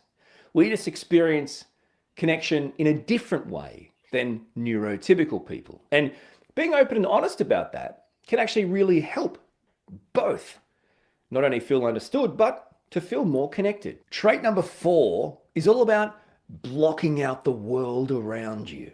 Maybe you wear noise cancelling headphones, not only out in the world in public, even at home. See, these aren't just for music lovers. So, you don't have to be an introvert or a lover of music or podcasts. For autistic people, these are actual tools. These are, in fact, shields against the overwhelming chaos of the outside world. Frankly, even the inside world. You might not leave your house without putting on your noise cancelling. This is you, is what the fuck. And they're not really going to come off unless your ears start to hurt or you feel like you're back in a safe place like your house. This isn't about being antisocial. This is actually about survival. It's got to the point now as a dad with kids, sometimes I've got to put my noise cancelling earpods in my ears in the house, in the same room as my family. I can still hear them and talk to them, but just to bring it down a notch. Without that, there's no regulation. And then I have no ability to be a good dad. But this one is so me. Number 5, do everyday noises feel even louder when you're stressed and dysregulated? Yes. When I'm agitated, when I'm overstimulated, dysregulated, any sound is crushing and drilling through my very skull. And it's not about being annoyed by sounds. It's pure sensory overload. And it gets worse with stress or fatigue. In simple terms, what I'm saying is everyday noises that might not always. Also, if you're hungry or thirsty, not properly hydrated, tired, or stressed from other things, that sensory overwhelm is the tipping point is going to be a lot, the tether is going to be a lot shorter. I'm the absolute same. I know if I'm getting irritated by things that don't irritate me as quickly or as deeply, I'll be like, wait, I haven't had any water for a while. Fuck. And hangry is a real thing. Obviously, people non-neurodivergents get hangry. So neurotypicals, decomplexification. Neurotypicals, everybody has these to varying degrees. It's when those things start routinely affecting your life and your sense of well-being, you're tipping towards overwhelm, where you can probably start to say, this isn't just, everybody gets that. Yeah, of course everybody gets that. Everyone's got their favorite way of doing things, of certain things. Everybody's got their little peculiarities of how they like something, little routines. Everybody has that. It's when those little quirks start to add up, as in pile up in a laundry list of things, and those things aren't just something you're like, they're like, it's going to be this way or I can't. Thanks, Miss What the Fuck. Trigger you as an autistic person. And we have our everyday triggers. For me, it can be things like the slurping of drinks, the clinking of cups, people eating. Also, though, Tony, I find that I get the migraine because of all those things. So it's a chicken or an egg thing. Quite often when I get a migraine, I'll be like, fuck, I've got a migraine because of because of the way I've slept or stood or held work, whatever, my neck's sore. But actually, neck pain is a part of often my stiffness of your neck. Same as weight. Here's one. Did you all know this? Increased urination. So if you need to pee a lot more when you have a migraine or in the lead up to a migraine, that's a good indicator. Well, not good. It's an indicator. But sleeping weird, or is it that you're sleeping weird because there's an incoming migraine? I've done a lot of research into this, but yeah, I think that there's, for most people, there's a set of ever changing, but a subset of things which trigger a migraine, and it could be a heavy dominance of one of those things in that set. But I often will be cranky with myself without thinking about it. Like, fuck, man, no wonder you've got a migraine now, because you've obviously got a sore neck, so you obviously slept weird. But actually, the migraine came from other things. It can be that I slept weird, but my pillows are shitty these days. But actually, often it's the opposite, is that you got the migraine from these other stimuli, triggers, and then it manifests in stiff neck because I ate too many cheesels. Halo vision. Yeah, I used to get that. I used to get it. My migraines that I used to get when I was a group fitness instructor were, I would get a point, like a kaleidoscope, in one or both of my eyes after I'd exerted myself and I was dehydrated and I'd put everything into teaching these particular classes, body combat intense. And I'd start with a pinprick of kaleidoscope in one or both eyes that would then get bigger and bigger and bigger and bigger and bigger. So my entire vision was gone. And then it would continue to, then the pinprick starting point would start to open up. It would usually be about an hour from when I first got this pinprick of kaleidoscope to it totally obliterating my eyesight and then opening back out again to back to normal vision. I didn't necessarily get a migraine, like a pain, but that was how it manifested. Terrifying. All right. Thanks, Ms. What the Fuck. The swallowing and the chewing with their mouth, these types of things, buzzing, humming, whatever it is for you, there's some examples of what triggers me. But I'm now talking about things that you wouldn't even class as triggers on a good day as an autistic person. Just normal everyday sounds. They feel as unbearable as trigger-worthy sounds on days when you are stressed, dysregulated. For example, Poppy panting, being all up in my grill, being enthusiastic and beautiful as only Poppy can be. She's full on. When I'm feeling good and not on the brink of overwhelm or meltdown, I can love that and embrace that. When I'm on the other end of that, I'm like, I can't with the panting, Poppy. I can't. Give me a minute. All depending on where I'm at with all those other triggers. So if I'm stressed, that's a heavy trigger for me, which is mean because Poppy's just being Poppy. But, all right. Thanks, Miss What the Fuck. Agitated. Bye, Laura. Unable to navigate the neurotypical world to the extent that you usually can. Number 6, do you startle easily? That's right. Sudden noises, but Jesus scared out of me.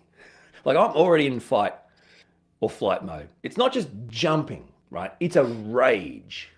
And I'm talking about real anger. My startle response is intense. And in my opinion, it's involuntary. My family sometimes think it's a massive overreaction. It's disproportionate to the sound. But for me, it's like I've had, some sort of heart attack or something. Noises that startle me. I'm so oblivious to it that when it happens, it's such a shock, it's such a startle, that not only does it just constantly fill my body with stress and anxiety, but I just get so angry because of the startle response. It's honestly one of the worst feelings you can have. Trait number 7, all about being sensitive to certain fabrics. For some, it's tags, seams, itchy fabrics. See, these aren't just uncomfortable. They aren't itchy, they're unbearable. Can you imagine as an autistic person with different levels of in neurotypical terms, disproportionate sensory sensitivities, living a world where just about everything that everyone asks you to wear as clothing makes you feel like your very being is on fire. And for me, there's something I've picked out in my mind. Oh, tomorrow I want to wear this. And then I put it on, but because of where I'm at regulation-wise in that morning, it feels uncomfortable. That totally kills the mood. That totally kills the energy, because now I can't even wear something I want to wear. Suddenly, this t-shirt is sandpaper. The tag is like having a cockroach on your neck. There's no other option but to completely change what you're wearing, which takes even more energy and takes even more of your ability to regulate away from you before really you've even got dressed for the day. Number 8, you're part of the cutting tags off clothing club. Always. We got there. Always. Always. If I can't remove the tag, I'm probably not going to wear it. We're talking shirts, t-shirts, underwear, anything that can come near my person gots to go. And the worst part is when you cut them off, some of them, they have the hardness. You've got to unstitch the whole thing. Oh, what am I? Am I a seamstress now? I don't know what I'm doing. It's cut. This sign, really fascinating. Clothing suddenly feels wrong. Now, this could be something you've worn many times. Okay? Love this. Always feels good. One day, just feels off. Now, you can't explain why, but wearing it is agitating you. Could even be making you angry or upset. It could be your go-to hoodie. It suddenly feels, in my instance, too tight, too little, too light. It's not big and bulky anymore. It might not have changed. It's a sensory glitch in a way to some people. But for me, it's absolutely real. It's a real manifestation, a real feeling. But number 10, Pause, Ms. Wilson, please. hits home for me. Gagging. I was going to say, and that's a good segue in, that similarly, have any of you ever gotten to a point where your safe food, the food that you can rely upon, you love, you can eat it and eat it and eat it and eat it, go to every time, and then one day you're like, I can't do it anymore for whatever reason? I have that. Obviously not with spaghetti bolognese, like obviously, but yeah. So food texture sensitivity. I think this is going to be a big one for a lot of people. I know, Ms. What the fuck it is for you. I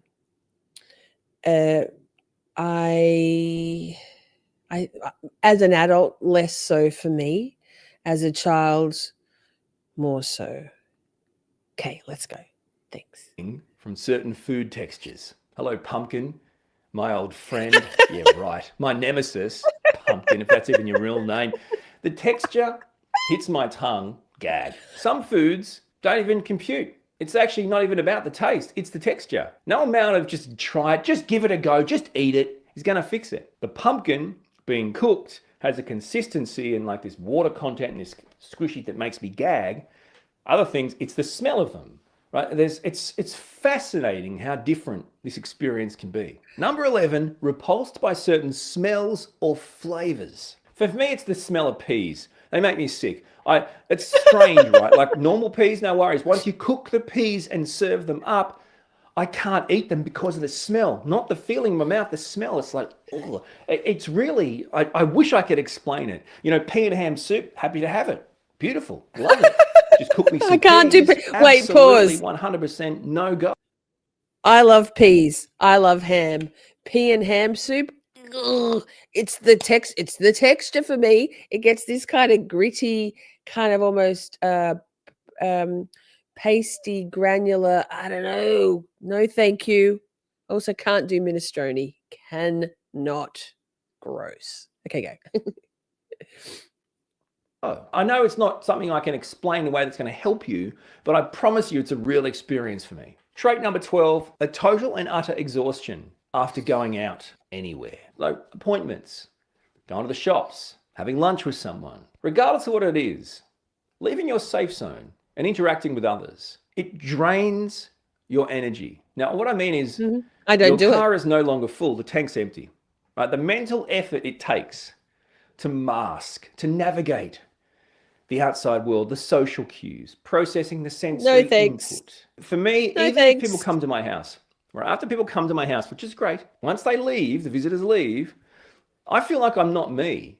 I die on the inside. I can't talk. I can't interact. I basically have to desert my family, lie down, maybe sleep, maybe just lay there. It's a complete and absolute draining of all resources. I don't do And it. to be I clear, do not do it's it. not about the people coming to visit us. It's about True. the cost of appearing fine. It's about the cost of autistic people masking to fit in and to appease the people around them. And in the end, Pause, please. the best way to explain it is once that's over. After this. Oh, I was just going to say, no, you let him finish. We're basically a phone that needs charging. Until it's charged, it's not going to do much. 13, all about... Okay, so beautiful Brit Ketchell, she's out spending the day with the kiddos. Hi, girl. Brit Ketchell messaged me, and I hadn't seen it because I didn't have my notifications off on Discord. Fool that I am. No, just protecting my sense of overwhelm. But Brit had messaged me a couple of weeks ago when I'd just gone back to work, and she's like, "How are you doing? How are you doing? Are you okay? Because you seem okay on like live streams, or are you masking?"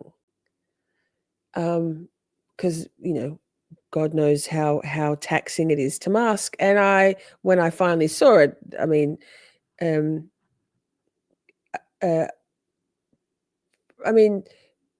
probably always there's a degree of, I don't know if it's masking. I'm switched on, but I'm not hiding. Like I'm not hiding behind the mask. I'm happy. Like, do you know what I mean? But had I replied when she'd sent the message, I probably would have been even more likely to say, yeah, I'm definitely masking, because that was when I was in the middle of that, my work thing being different people every day, different side every day, exhausted. And then I did take that a couple of weekends I took that Friday night off because of that exhaustion. I just had I live, and then my internet was also fucked. Hadn't even thought about that. And then the next day it was because there was no internet. But when the rest of my world is sucking that social battery, that phone battery, the social battery, it's harder for me to muster up this. But now that things have smoothed out with my work, and we've got a bit of a new direction coming, spoiler alert, for some new things coming up on the channel. Not a new direction, just some new stuff, that I'm feeling more invigorated and excited about. That it's hard to muster up enthusiasm for that fucking day 8 of trial, I'm just saying. But anyway, that was really sweet. But yeah, masking absolutely sucks your battery, and it's not about the people that you're with. So I'm with you guys now, and I love it. But a couple of weeks ago, I was struggling. Colors, do one and then the other. I always do one earbud, then the other, and swap them out. It's just because otherwise that's exactly what happens. Yes. Okay. Now, and whoever said they couldn't, Tony said he couldn't drink coffee for a year because of your taste buds from the Rona. That must have really sucked. Coffee. You all drink, not you all. I'm going to not be on my pious perch of righteousness about coffee, but one strong coffee a day is enough. The rest is just a vicious cycle. Next. Sorry, I won't be that girl. Let's go, Ms. Spending extra time in the bathroom, mostly to escape the world. Do you spend extra time in the bathroom? This could be the toilet, the shower, the bath, whatever you call it where you are. I don't know who's going to the washroom to take a pee. Are you washing or are you peeing? You're going to the bathroom to take a dump. In the shower, that's a toilet. What's happening here? It's not about the bathroom anyway. I'm just saying, in general terms, it's not about the bathroom, the washroom, the toilet, whatever you want to call it. It's about It's the the break. serenity. It's about the time to decompress, the time to reset. How good is resetting on the toilet? It's the only time you can be Not alone in my house. and Poppy, undisturbed. Buster. If you're autistic, this may be the one space you feel like you can actually stop performing and just be. I don't know. Is that sad? I'm not sure. You can just be, but you have to smell your own number 2. Probably not ideal. Number 14 is an absolute Flush it straight away. reliance on Problem a solved. safe person at social events. Whether it's parties, outings, gatherings, do you find you kind of glue yourself, stick to your safe person? For me, You it's know my I'm wife. judging Maybe you like colours. to hang out with the kids, the pets.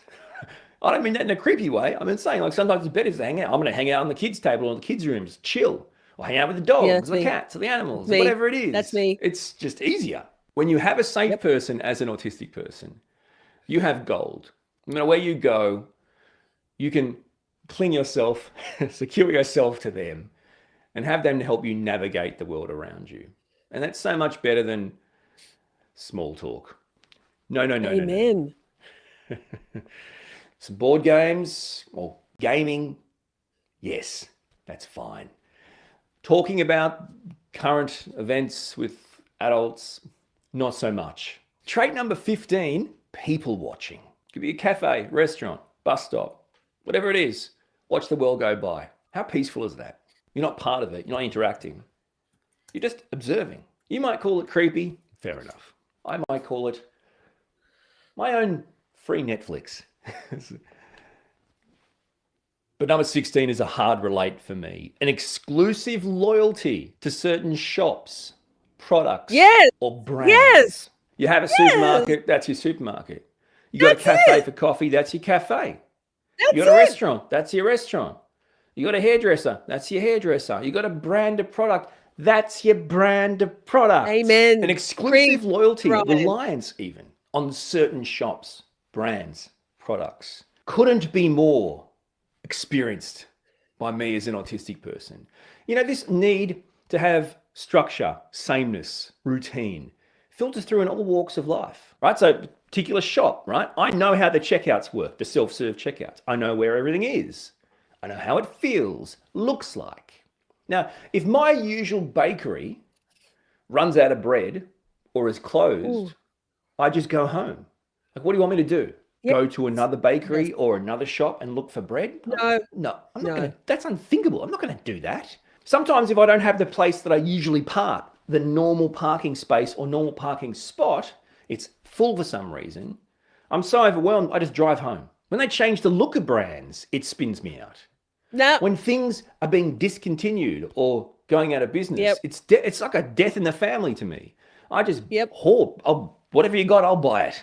Got a box out the back, bring it here. There's a reliance that I can't truly understand or explain to you. God, it's real and deep. 17 is struggling to connect with others. So, for example, same. When I was a podcast listener and I like series, like episodic, long form podcasts when I used to listen to podcasts, and they were my world, or a book, an audio book, and the grief I would feel when that podcast was over and I didn't have something to replace that safe, I know these people podcast. Same as when I've binged creators' playlists and I get to the end of their playlists, I get up to current day and I'm like, what now? Like I have been known to walk around just lost. Where, what, how? Same. It's that same, like I can't exist without that thing that was the constant reliable thing. Yes. I've read books back to back over and over again purely to keep that going. The Graham Hancock books, I've read all of them, listened to audiobooks 3-4 times each. Same as safe music, right?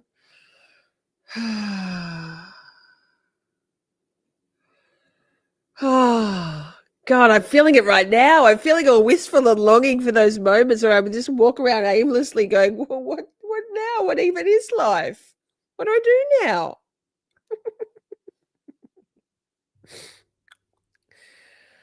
She's not autistic. Self-diagnosis doesn't count. KK, babe. So people might call you things like weird, different, quirky, hard to read, distant. Conversations with people that you don't know, they don't feel natural, right? You just don't click in most conversations, even when you're actually trying to. This doesn't always have to be about you, by the way. This can be the double empathy problem, in effect, neurodivergent communication mismatched with neurotypical communication. But there's two people in this conversation. Struggling to connect with others is a core experience for autistic people because we're born with different brains and live in a world that has, for the most part, a population that's brain doesn't connect on the same wavelength as ours. And that's debilitating. When you live in a world where you just don't click, you just can't easily communicate, almost like a different language. It's so 1000% isolating. Trait number 18, do people laugh at you when you're being serious? Yeah, this happens a lot. Why is that? Let's talk about it. It could be the delivery. Autistic people can be quite monotone, dry. That can confuse Not me. people. It's a old school, dry British humor kind of delivery. Me personally, my dry, straight-faced kind of delivery in telling jokes or stories or trying to be funny or making comments that I think could be funny or even something serious confuses people. Like I could say something serious, people will laugh like that was a joke. I'm thinking that wasn't a joke. I'm not doing the humor. But then the reverse, someone might ask my wife, "Sorry, is he joking? Is that a joke? Are you joking?" No. This is just how I talk. Same face, same tone, different meaning. It's a fascinating experience that autistic people can have. And more reality TV is taking advantage of it in an unacceptable way. In other words, autistic people being autistic is somehow funny to the neurotypical masses. And of course, if that's the case, the neurotypical masses watch it, find it funny and cute and heartwarming. And then therefore it becomes mere content fodder for the neurotypical world, which is actually exploitation. But this sign. Amen. Here's on the flip side of that. I have my sense of humor, and I realize it makes me seem like an asshole sometimes, but I can't help it. The things that I find funny, and in my out in the world at work, I'm only out in the world at work, and I'll laugh out loud. I'm not being an asshole when something funny happens, like when someone the pipe bursts and there's a spray of water, or something, and I'll laugh and they look at me like I'm being the biggest asshole. I'm not like laughing at you like, ha ha, something bad happened to you. I'm just like I'm laughing at the randomness of that thing happening. And I'm like, and I that's another thing where I don't want to have to not laugh. I don't think I could not laugh. But I'm like, I'm not laughing at you. I am laughing at you. But I would like if it happened to me, I would laugh also. I think it's because a lot of neurotypicals take themselves very seriously, right? Probably some neurodivergent folk too, but a lot of neurotypicals take themselves very seriously and are highly offended when somebody laughs at something that is funny. And those neurotypicals quite often can't laugh at themselves either. I just like laughing. I think things that are funny, right? And honestly, if I fell over, which happens too often, I would hope that people would kind of laugh too, because it is kind of funny.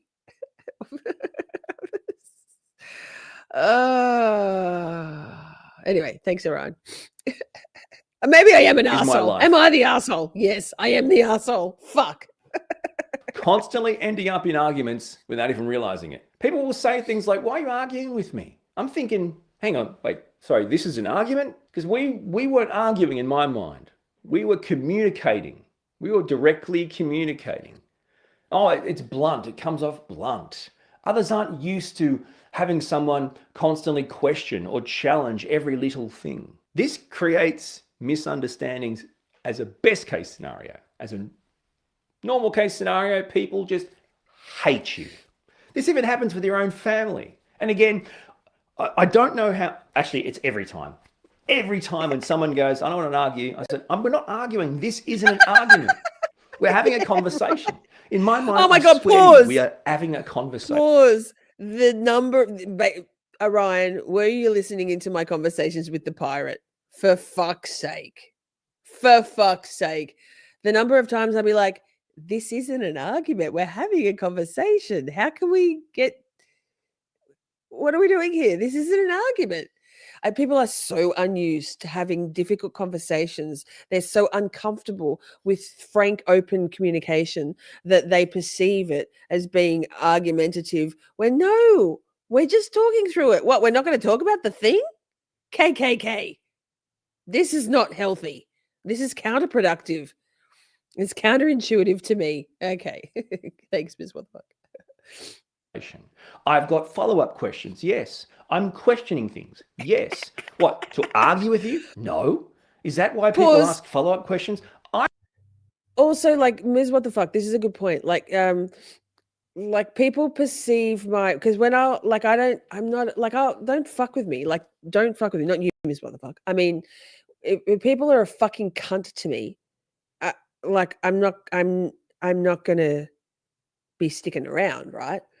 But I can disagree and argue a point. Poor choice of words when we're saying we're not arguing, but have that difficult conversation and then move on past that difficult conversation, and we're literally good. I'm so used to people at the end of that difficult conversation being not good with me anymore that I just anticipated. I'm like, oh, I mean, I have to say this, and I'll say it, and wherever the cards fall, they fall.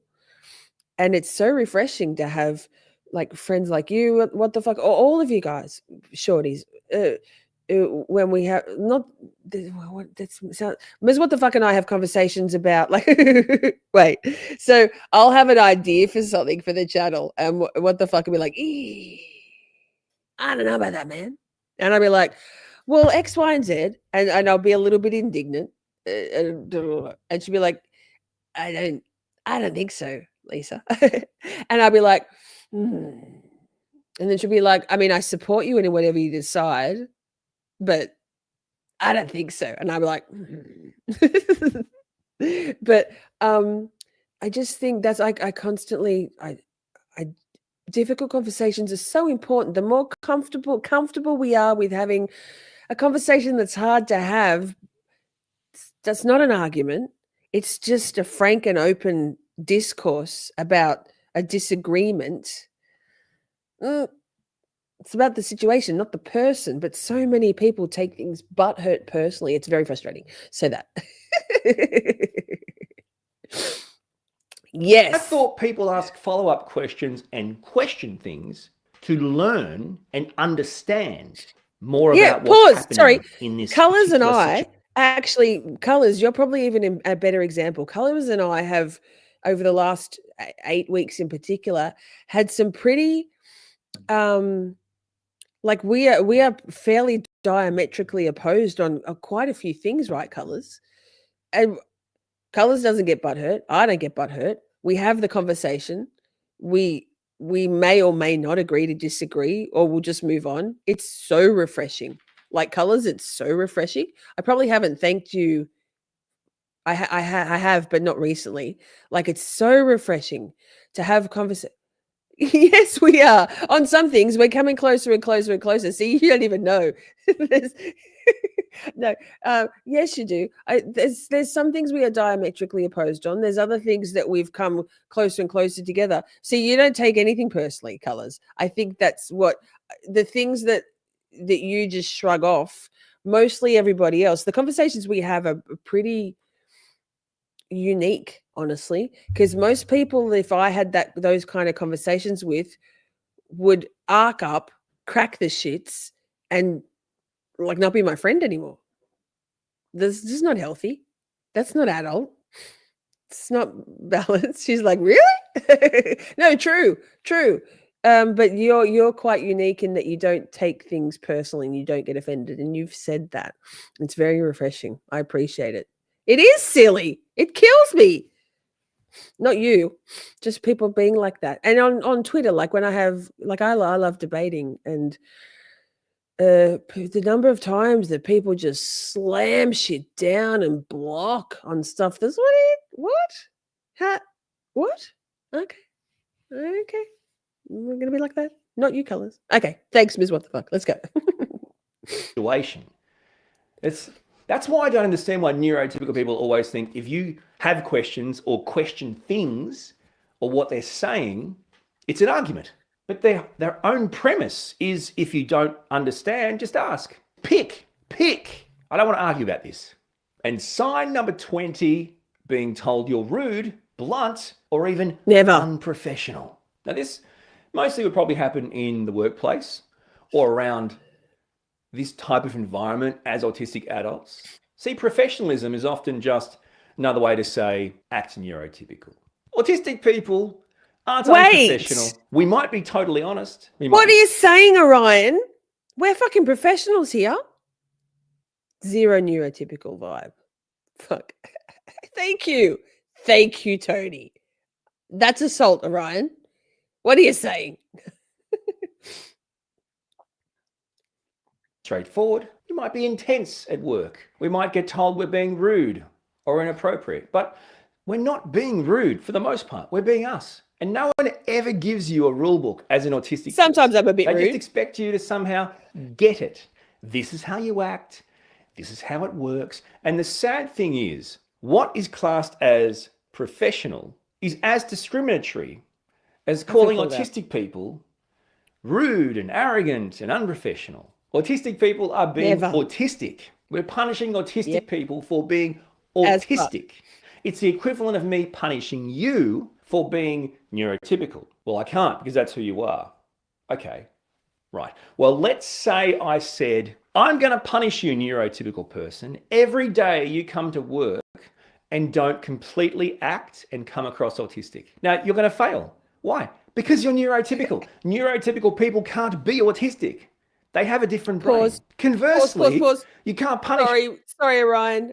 Tony, same. Tony, sometimes, particularly like what Color said before, like in text, it's tricky, particularly if you're time poor or like me, always pushing against time barriers. What even is time? Sometimes I'll be short and less diplomatic in my communications. In typing, I don't often talk IRL, like on the phone. I'll voice note, but not talk on the phone. No thanks. But I think, Tony, that's the thing with this community. Most of us get that we're not being rude.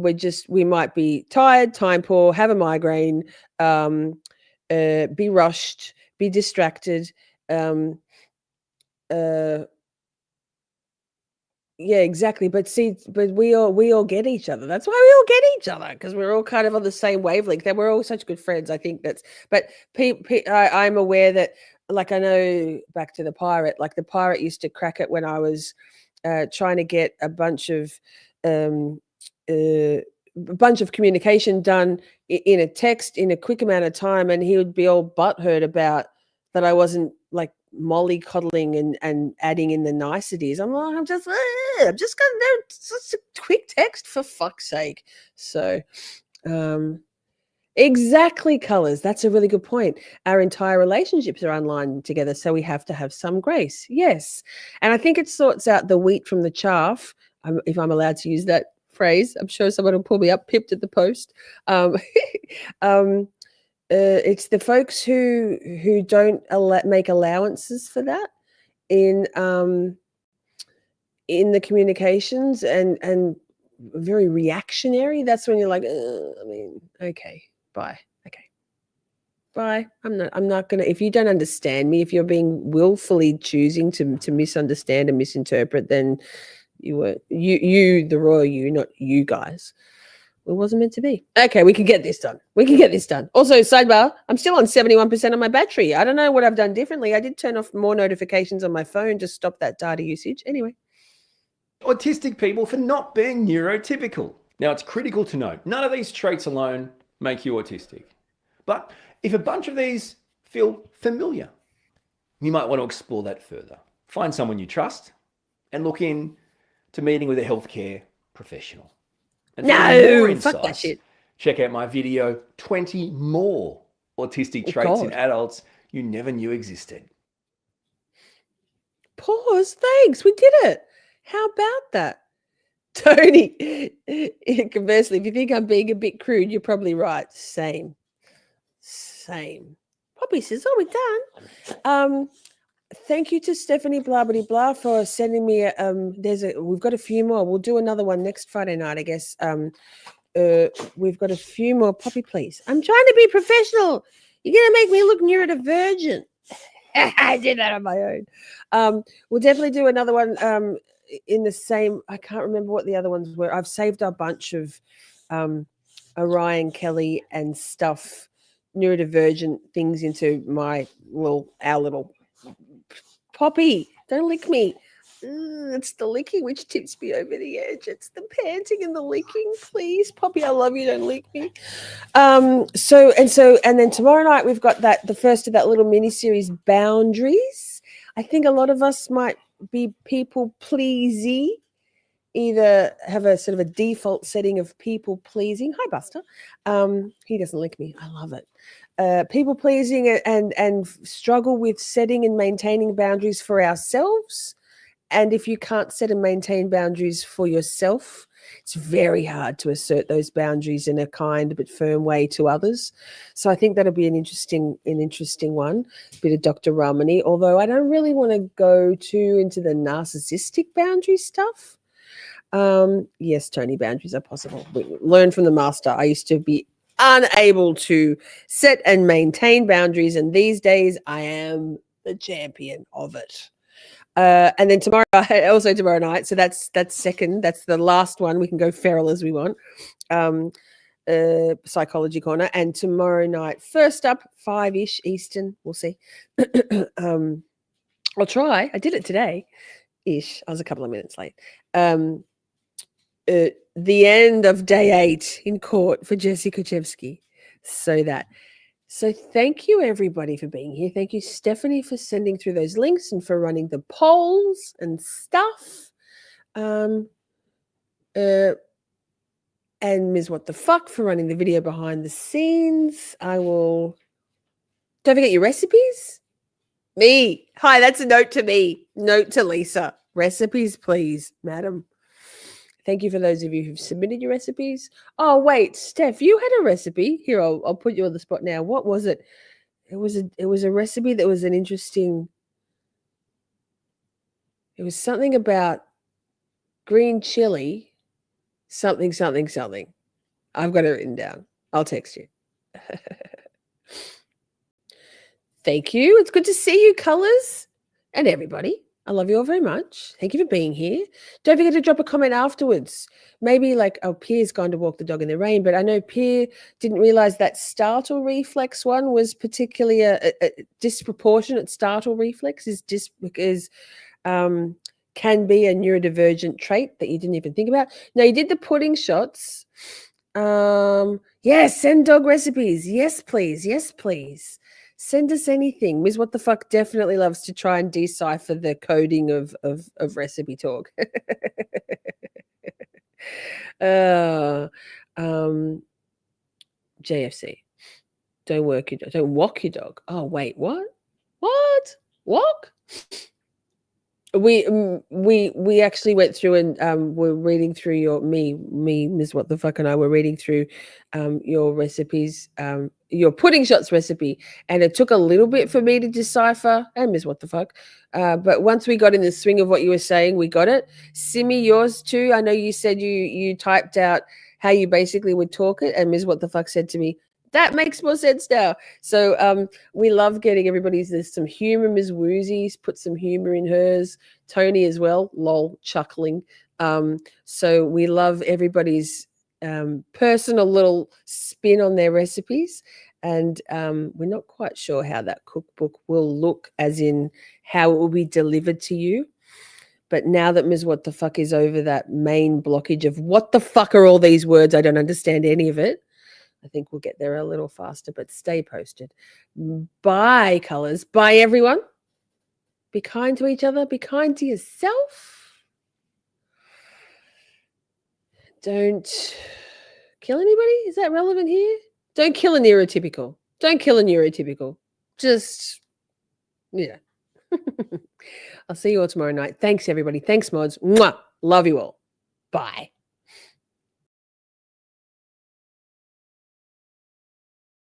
I love you all so very much. We had a blast just chatting and stuff. Things may have gone a bit off the rails. Professional when all else fails. 'Cause chat is great, so much to say. Emotes and all the caps out.